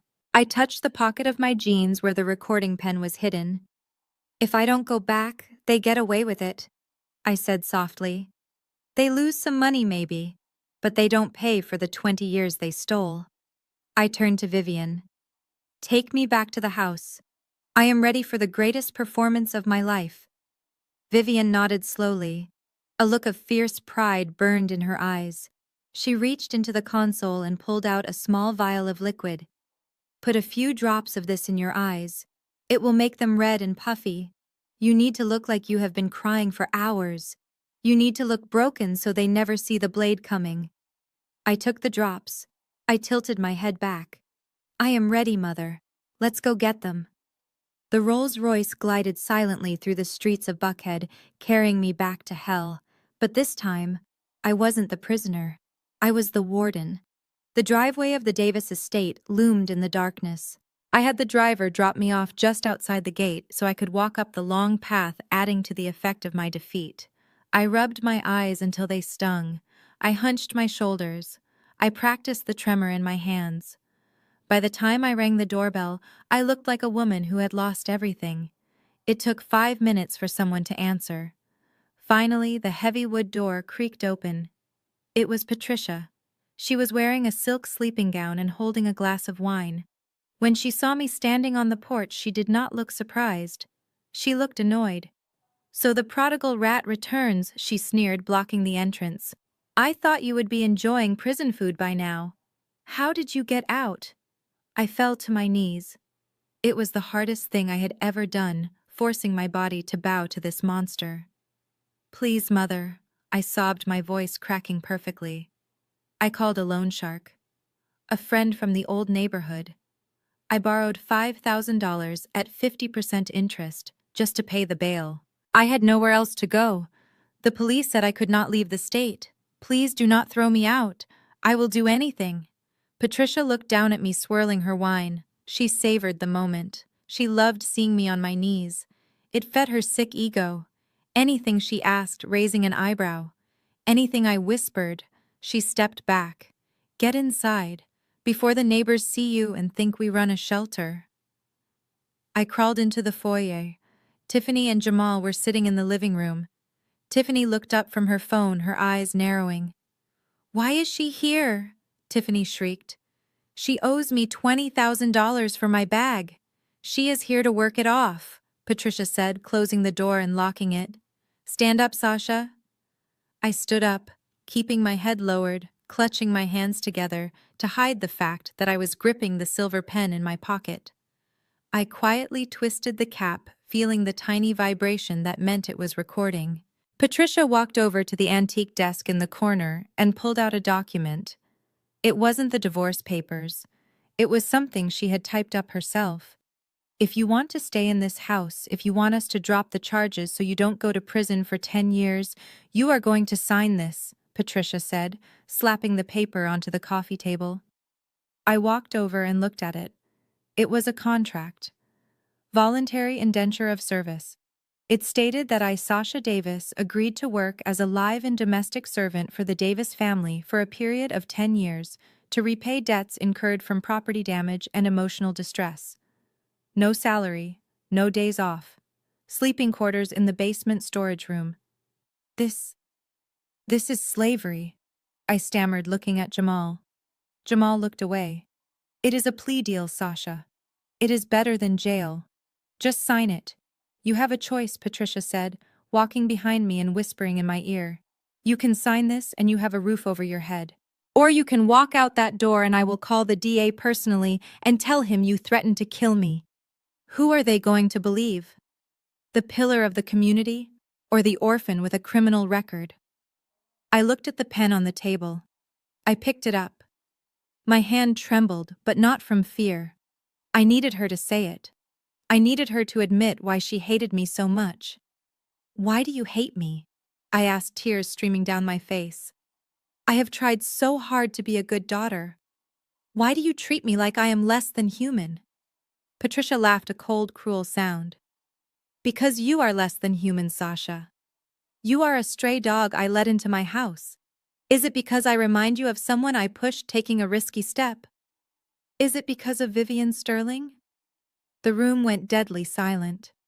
Tiffany gasped. Jamal froze. Patricia grabbed my face, digging her nails into my cheeks. "Do not say that name in this house." "You are scared of her," I whispered. "You are scared because you know what you did." Patricia's eyes went wide with rage. She leaned in close, her face inches from mine, her wine breath hot on my skin. She was so angry she forgot to be careful. "You think I am scared of that weak woman?" she hissed. "I won. I took the only thing she ever loved. I plucked you right out of that park while she was busy signing autographs. I watched her cry on the news for years. And the best part, I turned her precious princess into my personal slave." She shoved me back. "You are nothing, Sasha. You are just a trophy of my victory over Vivian. Now sign the paper, or I will finish what I started 20 years ago and make you disappear for good." I stumbled back against the table. My heart was pounding so hard, I thought it would explode. She said it. She admitted it. I looked down at the contract. I looked at the pen in my hand. The little red light was hidden, but I knew it was blinking. I knew Vivian was listening in the van down the street. I knew the lawyers were recording every syllable. I bent down and signed the paper. Sasha Davis. I stood up and capped the pen. Good girl. Patricia smiled, snatching the paper. Now get to the basement. You have an early start tomorrow. I turned and walked toward the basement door. I did not cry. I did not beg. I walked into the darkness of the cellar with a smile on my face. Because I knew that while I was sleeping on a cot tonight, Patricia Davis had just signed her own death warrant. The confession was recorded. The trap was sprung. And tomorrow the world would know that the Davis family empire was built on a kidnapping. The morning of the merger party arrived with a chaotic energy that vibrated through the floors of the Davis estate. Florists were screaming at caterers in the hallway. Valets were setting up cones in the driveway to receive the fleet of luxury cars. And I was standing in the laundry room, staring at a pile of blue synthetic fur that looked like a nightmare. Tiffany stood in the doorway holding a giant fiberglass head with frozen cartoonish eyes and a permanent creepy smile. Put it on, she commanded, shoving the heavy head into my chest. But why, I asked, keeping my voice small and trembling though my hands were steady. Because I said so. Tiffany snapped, checking her reflection in the window. Today is the most important day in the history of this family. We have investors coming from all over the world. We have press. We have the mayor. Do you think I want them to see you wandering around in your rags, looking like a Depression-era orphan? No. You are going to be the party mascot. You are going to be Mr. Blue, the Blue Horizon Bear. You will walk around, wave at people, and keep your mouth shut. If you take that head off for 1 second, if anyone sees your face, I will throw you out on the street before you can blink. Now get dressed. I slowly stepped into the suit. It smelled of stale plastic and factory chemicals. It was thick, heavy, and suffocatingly hot. As I zipped up the back, I felt like I was being sealed into a coffin. But as I placed the giant bear head over my own, a strange sense of calm washed over me. Inside the suit, I was invisible. Inside the suit, I wasn't Sasha the servant. I was a ghost haunting my own life.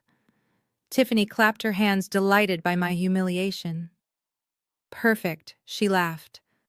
You look better than you have in years. Now go out there and be useful for once. Don't speak to anyone, just wave. I waddled out into the garden, the heavy feet of the costume thumping against the marble patio. The party was in full swing. It was an obscene display of wealth. There were ice sculptures, a string quartet playing pop songs, and servers passing around trays of caviar. I saw Patricia standing near the fountain wearing a gold dress that was far too tight, laughing loudly with a group of bankers. She looked triumphant. She thought she had won. She had no idea that the giant blue bear standing 10 feet away was recording every word she said with a silver pen hidden inside the fur. I walked through the crowd waving my paw mechanically. Guests laughed and took photos with me, treating me like a prop. I felt a surge of power. They did not see me, which meant I could go anywhere. I could see everything. I watched Tiffany berating a waiter for not putting enough ice in her wine. I watched Jamal trying to impress a group of investors who clearly looked bored by him. They were all so busy playing their parts in this farce that they did not notice the bear slowly drifting away from the festivities. I made my way toward the side entrance of the house, the one used by the catering staff. I waited until the coast was clear, then slipped inside. The noise of the party faded instantly, replaced by the cool silence of the air-conditioned hallway. I moved quickly despite the bulk of the suit. I knew exactly where I was going. Patricia's private study, the place where she kept all her secrets. I reached the heavy oak door and tried the handle. Locked. Of course, but I lived in this house. I knew where the spare key was. Patricia was paranoid, but she was also predictable. She kept a spare key hidden inside the hollow base of a decorative Greek statue in the hallway. My giant paw fumbled with the statue, lifting it carefully. There it was, a small brass key. I unlocked the door and slipped inside, closing it softly behind me. The study smelled of leather and Patricia's overpowering perfume. I walked over to the large portrait of Patricia that hung behind her desk. It was a ridiculous painting, making her look like royalty. I knew from cleaning this room for 3 years that there was a wall safe behind it. I had seen her open it once when she thought I wasn't looking. I gripped the frame of the painting with my paws and swung it open. There it was. A heavy steel safe embedded in the wall. My heart raced. This was it. Inside this metal box were the ledgers, the fake birth certificates, the proof that she had paid off the nurse to kidnap me, the proof that she had been stealing from the company accounts to fund Tiffany's lifestyle. I reached out to touch the keypad but stopped. It required a 6-digit code. I froze. I did not have the code. I tried the obvious ones. Patricia's birthday. Error. Tiffany's birthday. Error. Jamal's birthday. Error. The red light blinked, mocking me. I had one attempt left before the system would lock down and send an alert to Patricia's phone. Think, Sasha, I whispered inside the echo chamber of the bear head. What number matters to her? What number does she cherish? Suddenly I heard the sound of the doorknob turning. Panic surged through me like an electric shock. I couldn't get out. The only exit was the door that was currently opening. There was nowhere to hide. I was a 6-foot-tall blue bear. I scanned the room frantically. The heavy velvet drapes by the window. It was my only chance. I dove behind the curtains just as the door clicked open. I pressed myself against the wall, holding my breath, hoping the bulk of the costume wouldn't give me away. 2 people walked into the room. I expected Patricia, or maybe Tiffany looking for a place to touch up her makeup, but the voice that spoke was male. "Hurry up, lock the door," Jamal whispered. I peeked through the tiny slit in the velvet curtains. Through the mesh eyes of my mask, I saw my husband. He looked flushed, excited, but he wasn't alone. Walking in behind him was a woman in a slinky red dress. I recognized her instantly. It was Chloe, Tiffany's best friend, the maid of honor at our wedding, the woman who had eaten dinner at my table and called me sweetie while treating me like a waitress. Chloe giggled, pressing her back against the door as Jamal locked it. "You are bad, Jamal. Your wife is somewhere at this party, isn't she?" Jamal laughed, walking toward her. He grabbed her by the waist. "Sasha. Who cares about her? She is probably scrubbing a toilet somewhere or hiding in the basement. She is a nobody, Chloe. You know that." He kissed her neck. I watched my stomach turning. It wasn't just the affair, it was the casual cruelty, the way he dismissed my entire existence while betraying me in his mother's office. "But Jamal," Chloe whispered, pulling back slightly. "What about the money? Tiffany said you guys are broke until this merger goes through." Jamal smirked, walking over to the desk. He sat on the edge of it, looking confident. "That is the best part. Mom has a plan. Once we get the insurance payout from Sasha, we are set for life." "Insurance payout?" Chloe asked. "But you only get life insurance if she dies." Jamal shrugged. "Or if she disappears, or has a tragic accident. Mom says we just need her to sign the papers and then she becomes a liability. We are going to be rich, baby. And I am going to dump her back in the gutter where I found her." I stood there in the dark, encased in the stifling heat of the bear suit, listening to my husband plan my disposal. Tears streamed down my face, soaking the inside of the mask. But they weren't tears of sadness anymore. They were tears of pure, unadulterated hatred. Jamal stood up and walked toward the portrait. My breath hitched. He was coming to the safe. "Mom told me to grab some cash for the after party," he said. He reached out and swung the painting open. I watched, memorizing every movement of his fingers. He punched in the code: 19980 April 4th, 1998. My blood ran cold. That wasn't a birthday. That wasn't an anniversary. That was the date I was kidnapped from the park. That was the date Patricia stole me. That was the code to her fortune.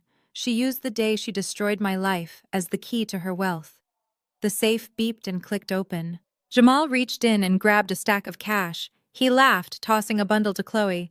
"Let's go spend it, babe." They kissed again, then unlocked the door and left, leaving the safe wide open. I stepped out from behind the curtain. The giant blue bear stood in the center of the room, looking at the open safe. I walked over. Inside, stacked neatly next to the cash, were the black ledgers. And right on top, a yellowed file folder with the name Brianna Sterling written on it. I reached out with my paw. I had everything I needed. The game was over. I held my breath behind the heavy velvet curtains, my heart hammering against the ribs of the stifling mascot suit. Through the narrow slit in the fabric, I watched my husband Jamal lean against the mahogany desk. He was holding a stack of cash he had just pulled from the safe, waving it in front of Chloe's greedy face. She giggled, tracing a finger down his chest. "But Jamal," she purred. "How did you know the code? Your mother said she changes it every week to keep the staff out." Jamal laughed, a sound that used to make me smile, but now made my stomach turn. "It is a joke, really. Mom has a sick sense of humor." She set the code to Sasha's birthday. April 4th. Chloe looked confused. "Why her birthday? I thought your mom hated her." Jamal smirked, stuffing the cash into his pocket. "She does. But she calls it her lucky day. It was the day Sasha showed up at our door from the foster agency 20 years ago. Mom says it is the anniversary of the day we got a lifetime slave for free. So 199804. Easy to remember. The day we stopped doing our own dishes." I bit my lips so hard I tasted blood. Tears of rage blurred my vision inside the plastic mask. They did not even see me as a person. To them, my birthday wasn't a celebration of life. It was the anniversary of their acquisition of a piece of property. I was just a vacuum cleaner that breathed. Chloe squealed, kissing him on the cheek. "You are terrible. I love it. Now let's go. People will wonder where we are." They walked out of the room, Jamal smacking her rear as they crossed the threshold. The door clicked shut, and the lock turned. I waited 5 seconds, 10 seconds. Then I burst out from behind the curtains. The heat inside the suit was unbearable, sweat pouring down my back, but my mind was ice cold. I marched to the safe. The door was still ajar where Jamal had left it. I reached in with my clumsy blue paw, grabbed the stack of black ledgers, and threw them onto the desk. I pulled off one of the paw gloves, my hand shaking as I reached for the miniature spy camera Vivian had sewn into the suit's chest pocket. I opened the first ledger. It was a graveyard of financial crimes, shell companies, fake invoices, bribes to city officials. And there on page 50 was a monthly payment of $10,000 to a private nursing facility listed under patient 0. I flipped the page. A wire transfer receipt to a Cayman Islands account with the memo insurance settlement, B. Sterling. "Got you," I whispered. I snapped photos of every page. Click, click, click. Every image was a nail in their coffin. I shoved the ledgers back into the safe and closed it, but I kept the yellow file folder labeled Brianna Sterling. I folded it and stuffed it inside the suit against my chest. I turned to leave, sliding my paw glove back on. I reached for the doorknob. Suddenly, the handle turned from the outside. I froze. I had forgotten to lock it after Jamal left. The door swung open. Standing there was Tiffany. She looked frantic, scanning the floor. "Where is it?" she muttered. "I know I lost it in here, my diamond earring." She looked up and saw me, a 6-foot blue bear standing in the middle of her mother's private office. Her eyes narrowed. "Mr. Blue," she snapped, "what the hell are you doing in here? I told you to stay in the garden. This is a restricted area." I did not move. I could not speak. If I spoke, she would recognize my voice. I tried to edge toward the side door that led to the kitchen. "Stop," Tiffany commanded, stepping into the room and blocking my path. "Why are you shaking? And why is the painting on the wall crooked?" She looked past me. She saw the safe. She saw the slight gap where I hadn't closed it fully. Her face went pale, then red with anger. "You were robbing us," she shrieked. "You are one of the catering staff, aren't you? I knew you people were thieves." She lunged at me. "Take that mask off. I want to see your face before I call the police." I backed away, waving my paws, trying to act like a confused mascot. But Tiffany was relentless. She grabbed the blue fur at my chest. She yanked hard. "Take it off," she screamed. She reached up and grabbed the ears of the giant bear head. I tried to push her away, but the suit was too bulky. With one violent tug, she ripped the Velcro seal loose. The heavy head came off. My sweaty, matted hair fell around my face. I gasped for air, blinking in the sudden light. Tiffany stood there holding the bear head, her mouth dropping open in shock. She stared at me. I stared back. The silence stretched for a heartbeat that felt like an eternity. "Sasha," she whispered, her voice trembling. I dropped the act. I stood up straight, my eyes blazing. "Hello, Tiffany." "You?" she screamed, throwing the bear head at me. "You little rat! You were spying on us!" She scanned the room and saw the open safe. "You saw the ledgers! You know!" She looked at the heavy brass letter opener on the desk.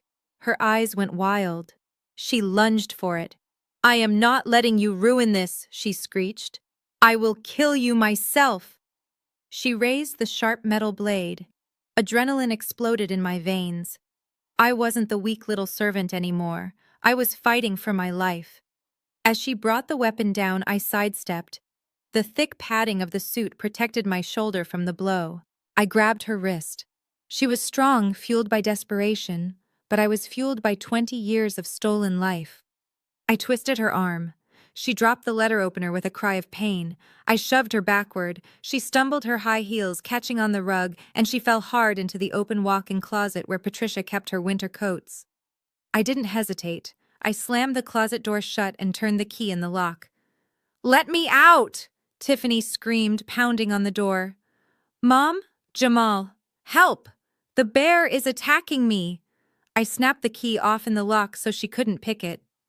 "Scream all you want, Tiffany," I said, breathless. "The soundproofing in this room is excellent. Your mother made sure of that so no one could hear her illegal deals." I turned and ran. I burst out the side door into the service hallway. The bear suit was slowing me down. I unzipped the back and peeled it off, stepping out of the blue fur like a butterfly emerging from a cocoon. I left the empty shell of the mascot in a heap on the floor. I was wearing nothing but a tank top and shorts underneath, but I didn't care. I sprinted to the back exit. A black van was waiting by the loading dock. The side door slid open. Vivian was there holding a garment bag. "You have 3 minutes," she said, her eyes scanning my face. "Did you get it?" I tapped the yellow folder against my chest. "Everything." Vivian smiled, a predatory grin. "Good, put this on." She handed me the garment bag. Inside was a dress that looked like it was woven from emeralds and starlight. It was a power suit disguised as a gown. I changed in the back of the van while Vivian fixed my hair.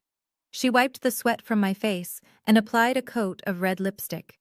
"You are not Sasha anymore," she whispered, placing a diamond necklace around my neck. It was heavy, cool, and magnificent. "You are Brianna Sterling. Go take back your kingdom." I stepped out of the van. I walked around the side of the house to the grand main entrance. I could hear the applause from the garden. The ceremony was starting. I walked through the French doors. The garden was packed with hundreds of guests. On a raised stage decorated with white roses, Patricia Davis stood at a podium. She looked radiant, holding a gold pen. Next to her stood a man in a gray suit, the representative from Blue Horizon Ventures. "Thank you all for coming." Patricia beamed into the microphone. "Today marks a new chapter for the Davis Group. This merger will ensure our legacy for generations to come." She looked down at the contract. She lowered the pen to sign. I stepped out onto the marble terrace overlooking the garden. The setting sun hit my emerald dress, making me glow. "Stop," I shouted. My voice rang out clear and strong, cutting through the murmurs of the crowd. Patricia froze. She looked up.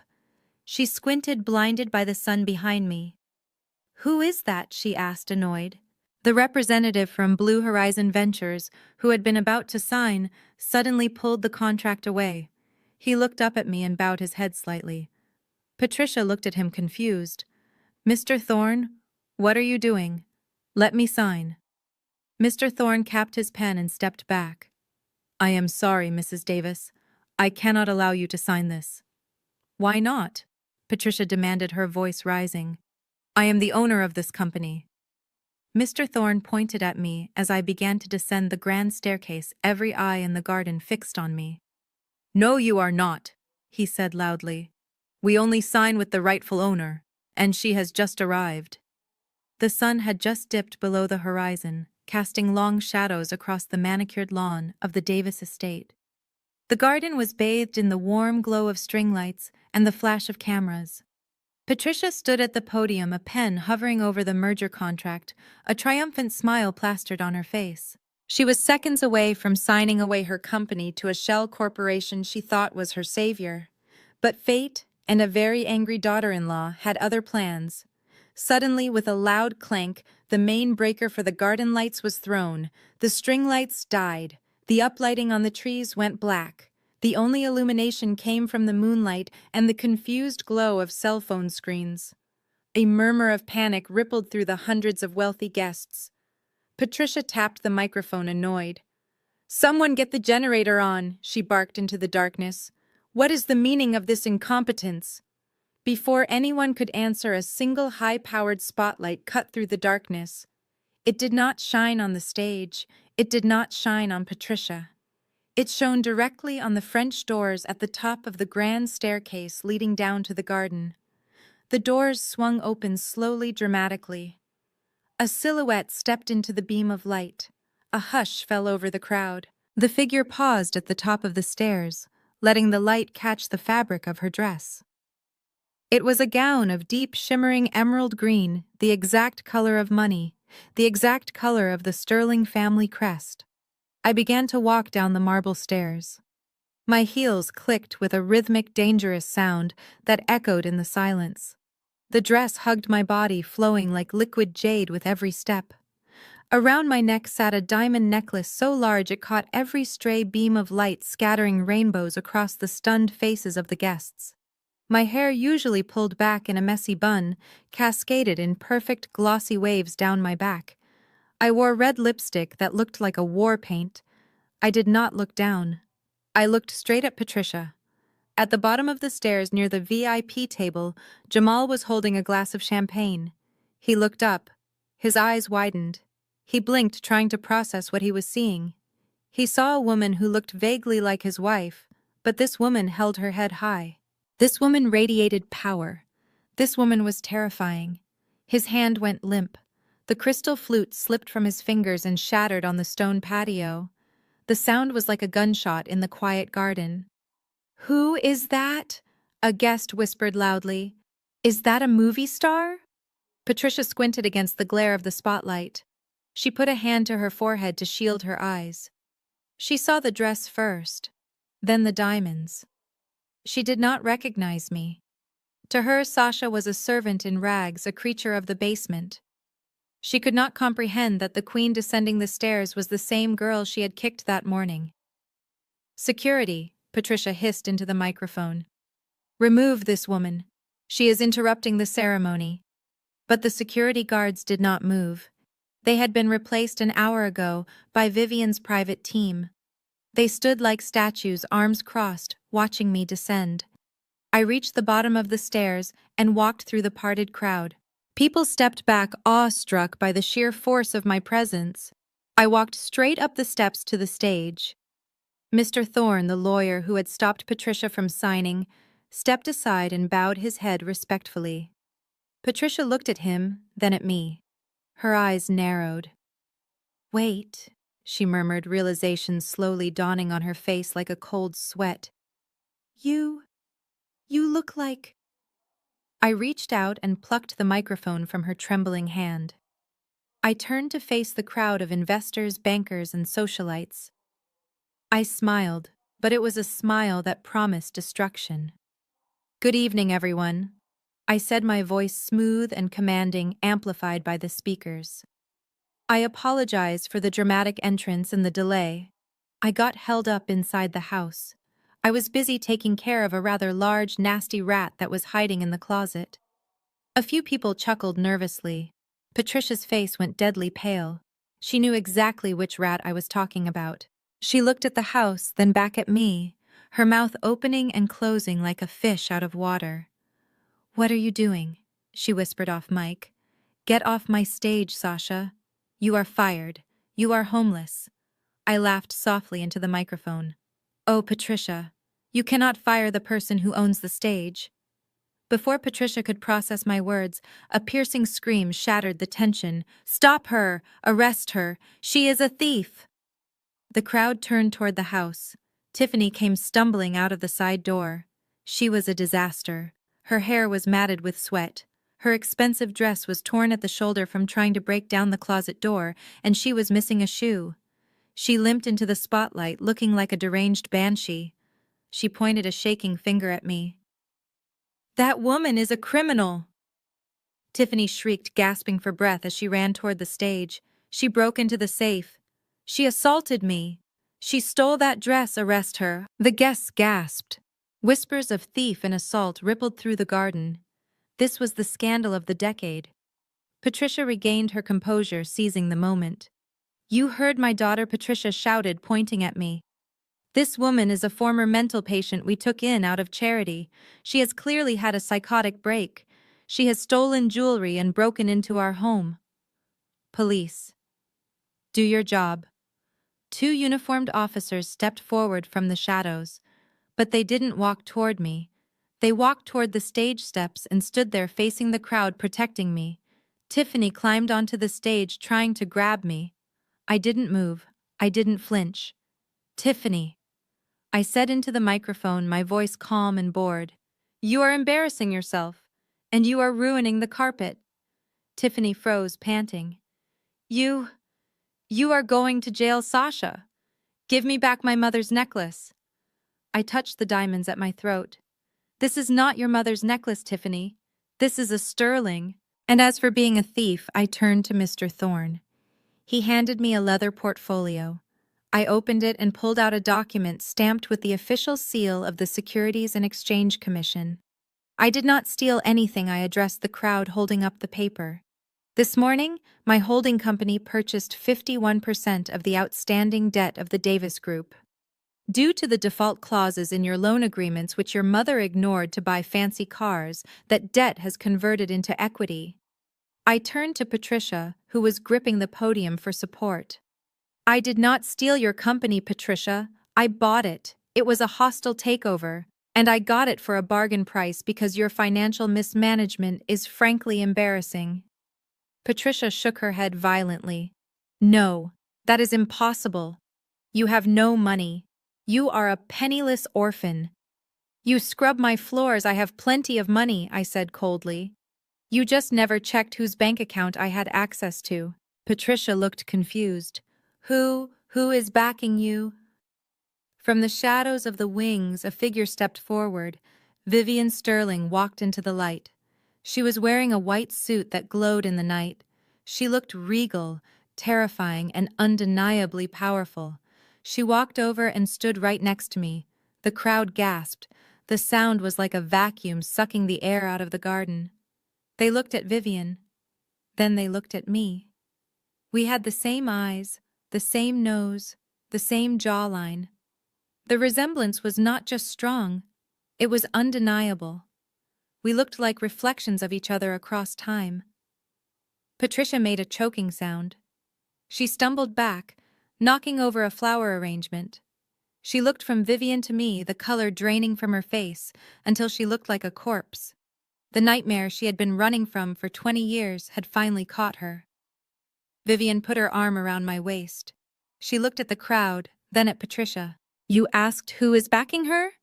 Vivian said, her voice projecting without a microphone. "I am."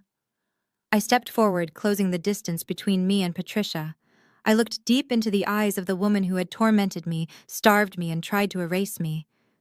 "My name is not Sasha," I declared, my voice ringing out with the force of a gavel sentence.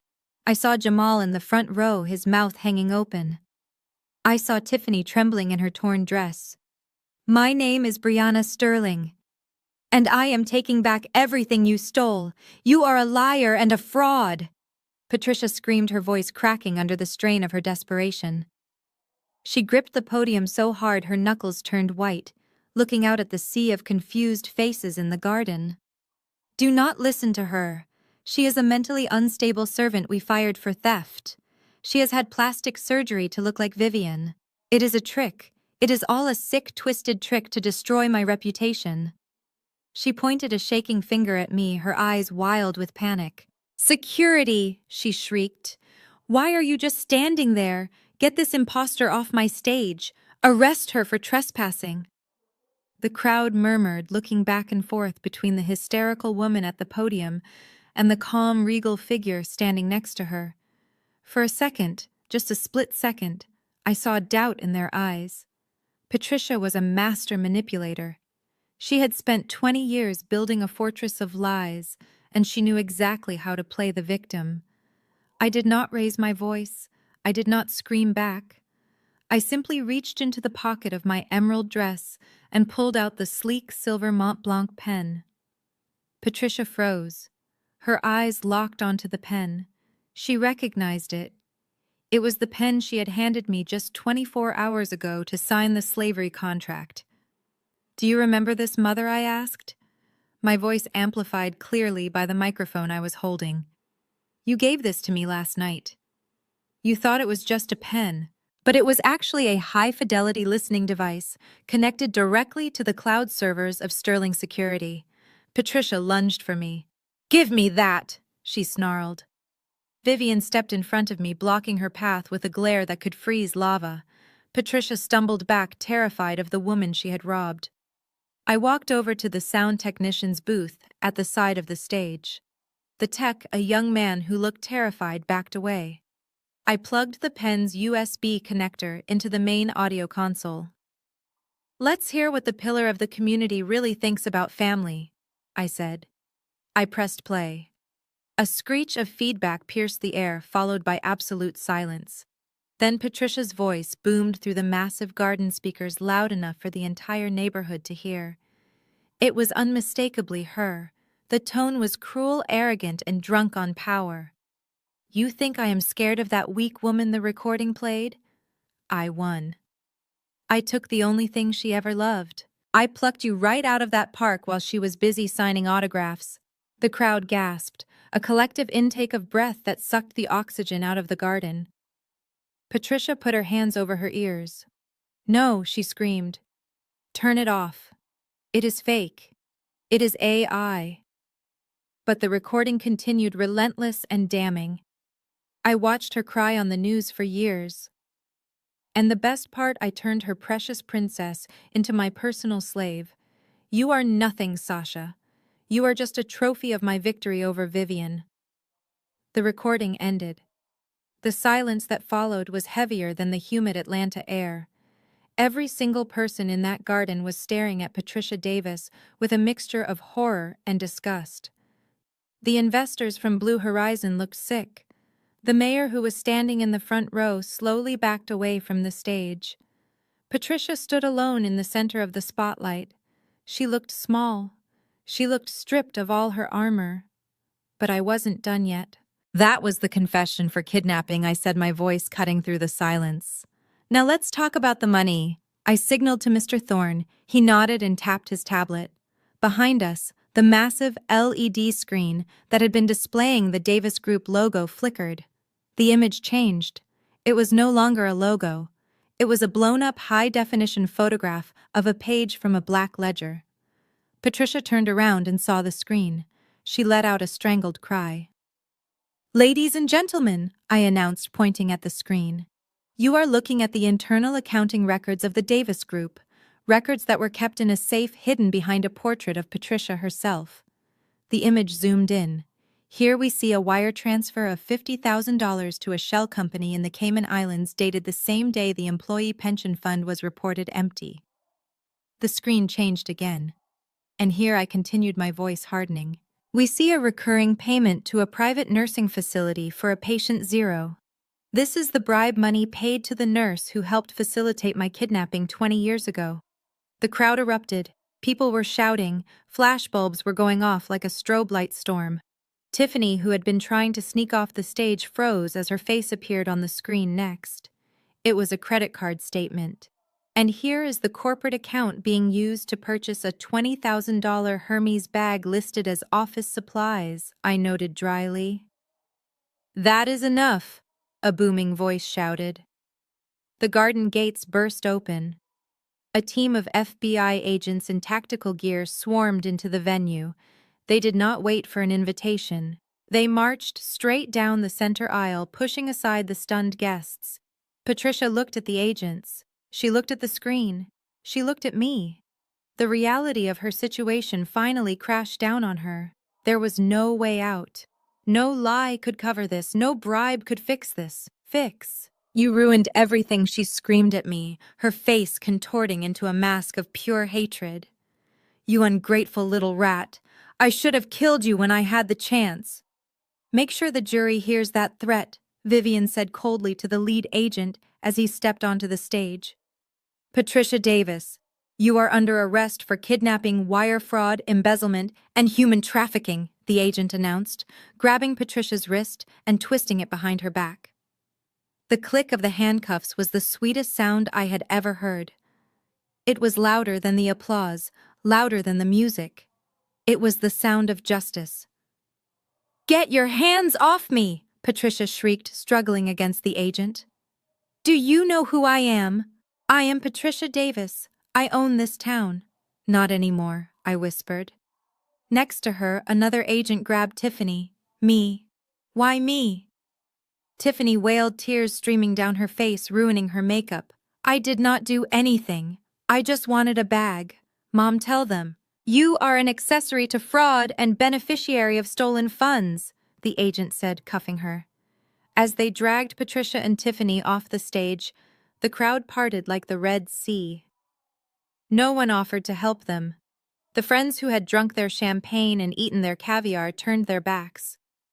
Patricia continued to scream curses, her heels dragging on the marble steps, leaving scuff marks that would be there long after she was in a prison cell. I stood on the stage watching them disappear into the back of the armored SUV. Vivian came up beside me and took my hand. We did it, she whispered. But I wasn't done. I felt a pair of eyes burning into me. I turned my head slowly. Jamal was standing at the foot of the stairs. He hadn't moved. He hadn't run. He was frozen in a state of absolute terror. He looked at his mother being hauled away. He looked at the evidence on the screen. And then he looked at me. He looked at the wife he had betrayed. The woman he had planned to discard like trash. His face was pale sweat dripping down his temple. He tried to smile, a weak, pathetic twitch of his lips. He took a step toward the stage, raising his hands in a gesture of surrender. Babe, he mouthed silently. I stared down at him from the height of the stage. The spotlight caught the diamonds around my neck, making me look like a goddess of vengeance. I did not smile. I did not blink. I just looked at him with the cold indifference of a stranger. The police had taken the monsters. But the cockroach was still on the patio, and I had a very big boot. The red and blue lights of the police cruisers finally faded into the distance, taking with them the screaming chaos that was Patricia and Tiffany Davis. The garden, once filled with Atlanta's elite, was now a wasteland of overturned chairs, shattered champagne flutes, and trampled flowers. The silence that descended was heavy and thick, broken only by the chirping of crickets and the distant hum of traffic. The guests had fled the moment the handcuffs came out, eager to distance themselves from the scandal. I stood alone on the marble terrace, the cool night air hitting my bare arms, but I did not feel cold. I felt a burning heat in my chest, a mixture of adrenaline and finality. Vivian had gone to the police station to ensure the charges stuck, leaving me to handle the last piece of trash remaining on the property. I looked down the grand staircase. Jamal was still there. He had not moved from the spot where he had watched his mother being dragged away. He stood amidst the ruin of the party, looking small and pathetic in his expensive suit. When he saw me looking at him, he seemed to wake up from a trance. He straightened his tie, wiped the sweat from his forehead, and began to walk up the stairs toward me. His steps were slow and hesitant at first, but as he got closer I saw the mask slip back into place. The charm, the fake vulnerability, the look he used to give me when he wanted me to iron his shirts or lend him money. He reached the top of the stairs and stopped a few feet away from me.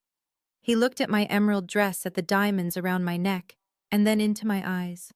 Slowly, dramatically, he dropped to his knees. He reached out for my hand, but I stepped back, letting his fingers grasp at empty air. Sasha, he choked out, forcing tears into his eyes. Oh God, Sasha, I am so sorry. I did not know. You have to believe me. I was terrified of her. Mom, she controlled everything. She made me do it. He looked up at me, his face twisted in a performance of agony. I wanted to tell you, baby. I swear I did. Every day I wanted to tell you the truth about who you were, but she threatened to cut me off.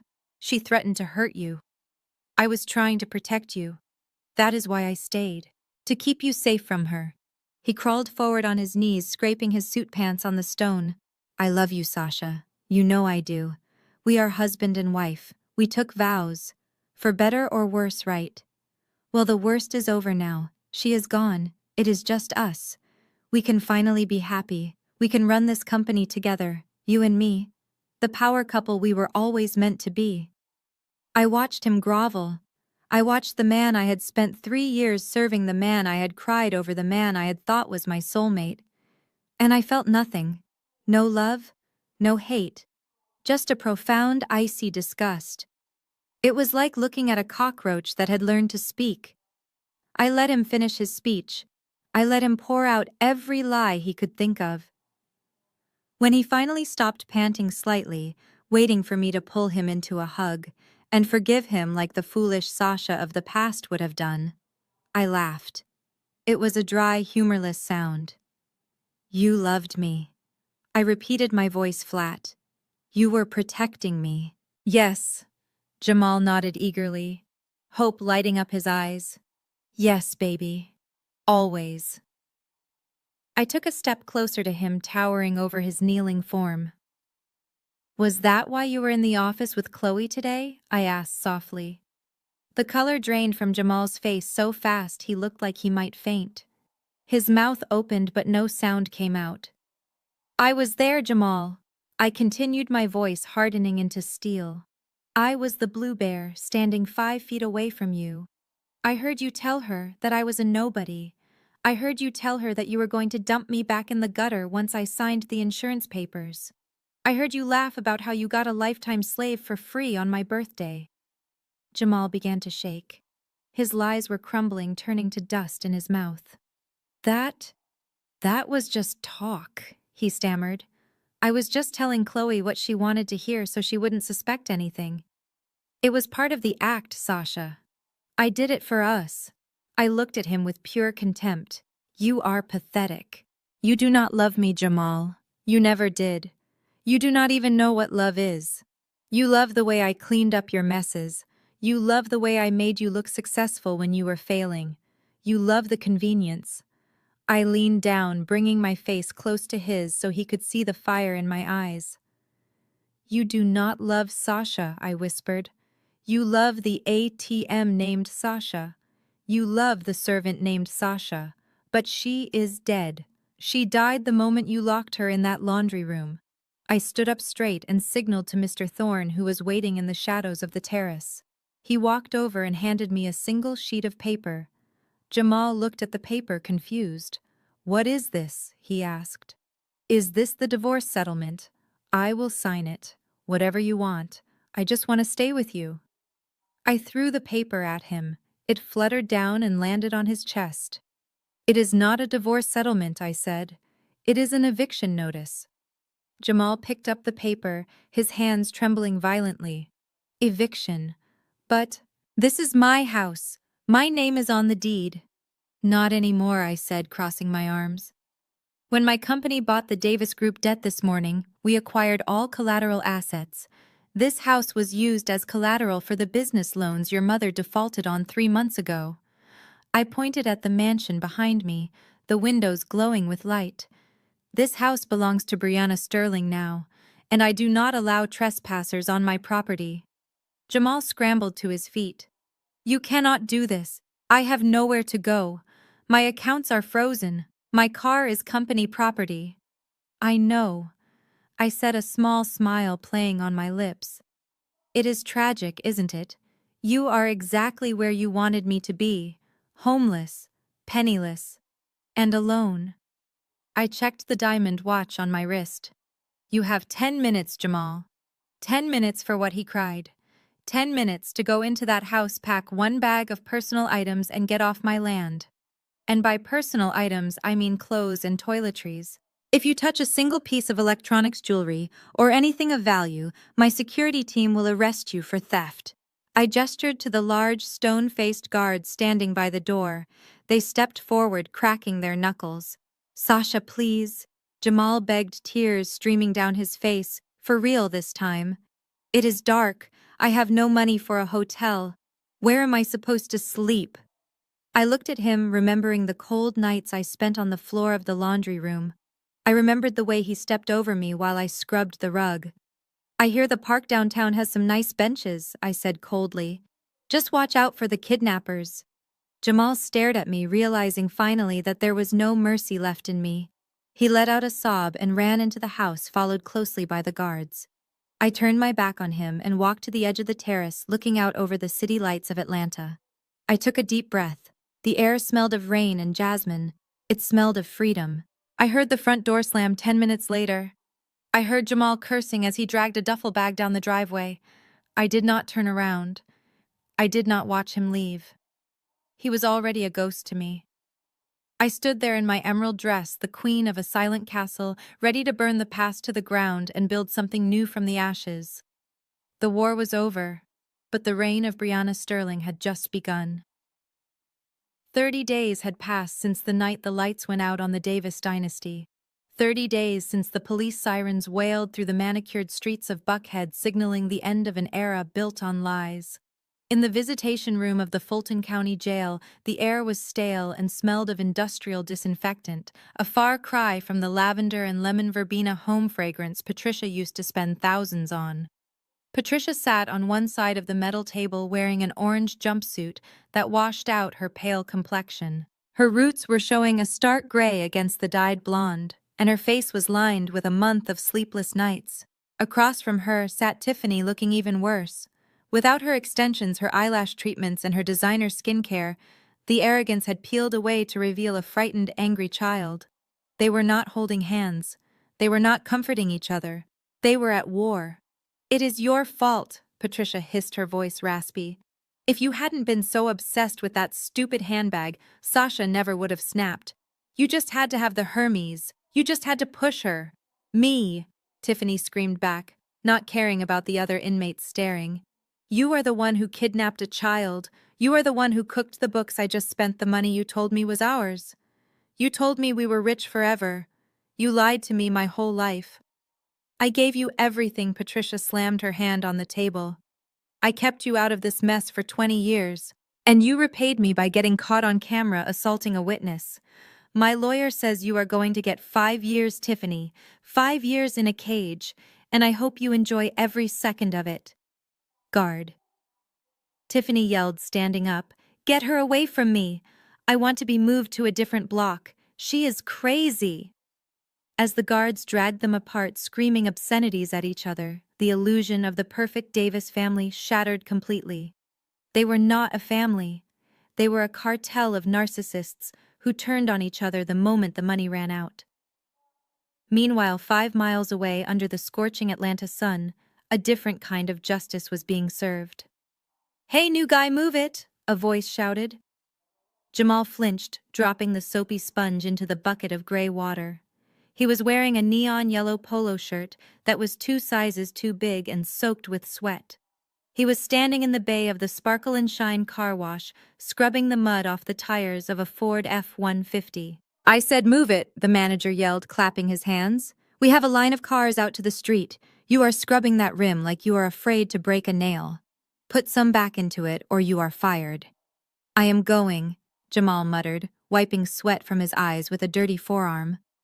My back hurts. I do not pay you to have a back, the manager spat. I pay you minimum wage to clean cars. Now get the wheel well. Jamal knelt down on the wet concrete. His knees ached. His hands, once manicured and soft, from days spent typing emails and signing checks he did not earn, were now blistered and raw. The chemicals in the soap stung his cracked skin. A car pulled up to the drying station. It was a Mercedes S-Class.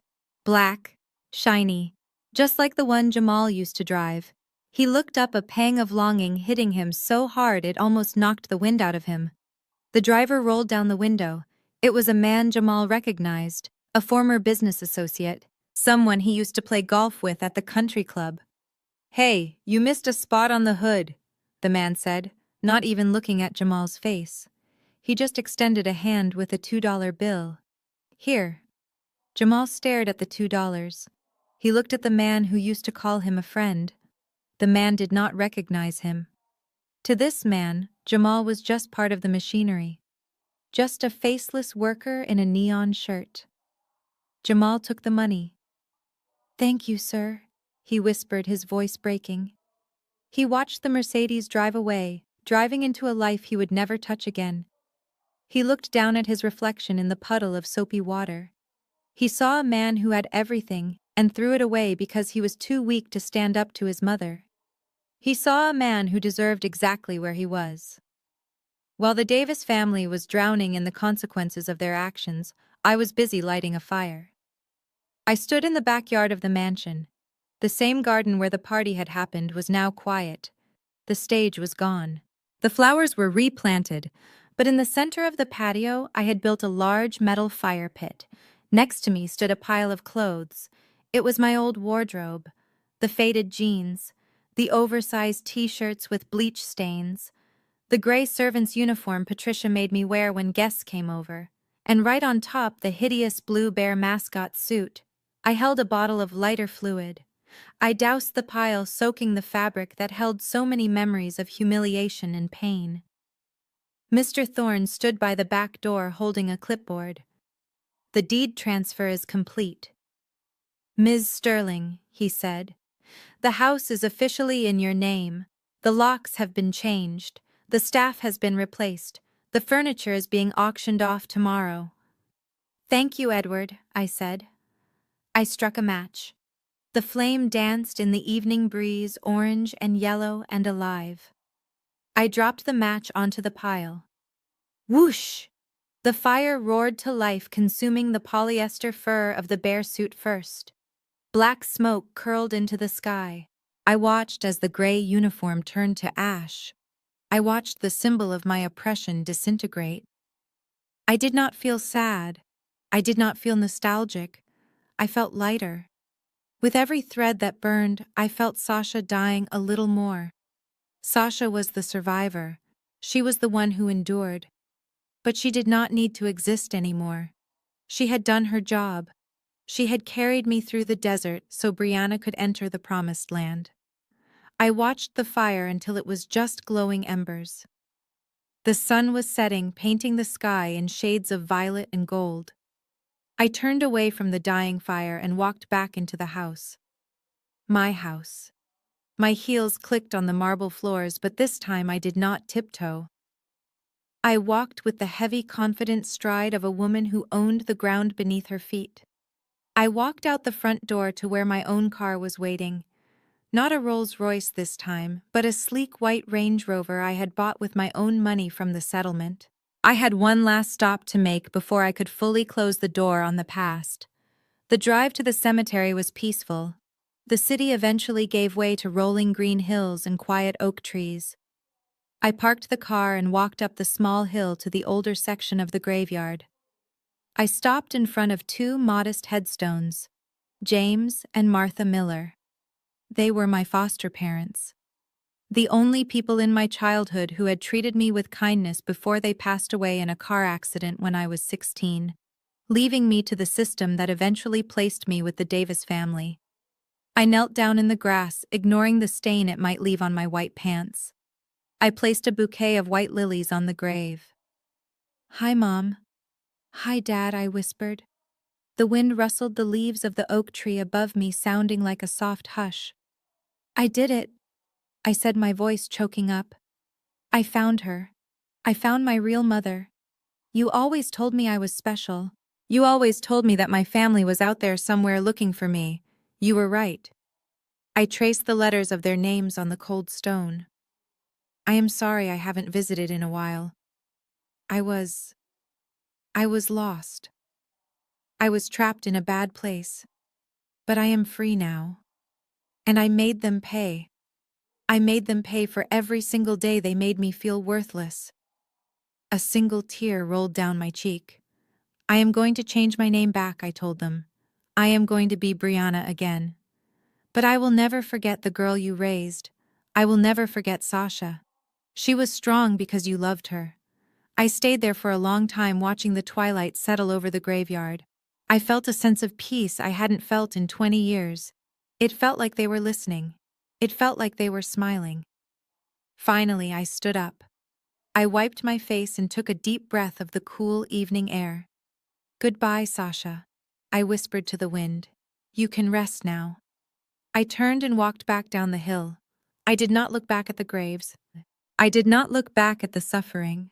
I looked forward toward the city lights glowing on the horizon, toward the empire waiting for me, and toward the mother who was waiting to help me rule it. The sun rose over Atlanta on the day of the grand opening, painting the sky in shades of triumphant gold and royal purple. The building that had once housed the corrupt Davis Group had been completely transformed. The dreary gray stone was now polished glass. The old sign, which had stood as a symbol of my oppression, was gone. In its place, gleaming in massive silver letters against the skyline, was the name of the new empire: Brianna Sterling Enterprises. I stood in the center of the ballroom, wearing a white suit that was sharp enough to cut glass. The room was filled with the same socialites, bankers, and politicians who used to walk past me when I was serving hors d'oeuvres. But tonight, they were not ignoring me. They were lining up to shake my hand. They were desperate for a moment of my time. The mayor, a man who had once laughed at a joke Patricia made about my cheap shoes, bowed his head respectfully as he approached me. "Ms. Sterling," he said, his voice dripping with admiration. "What a magnificent turnaround. The city is so proud of what you have done with the company. You are a visionary." I shook his hand firmly, my grip communicating that I remembered everything, but I had chosen to move past it. "Thank you, Mr. Mayor. We are just getting started." Waiters circulated through the room with trays of crystal flutes, but this time I wasn't the one holding the tray.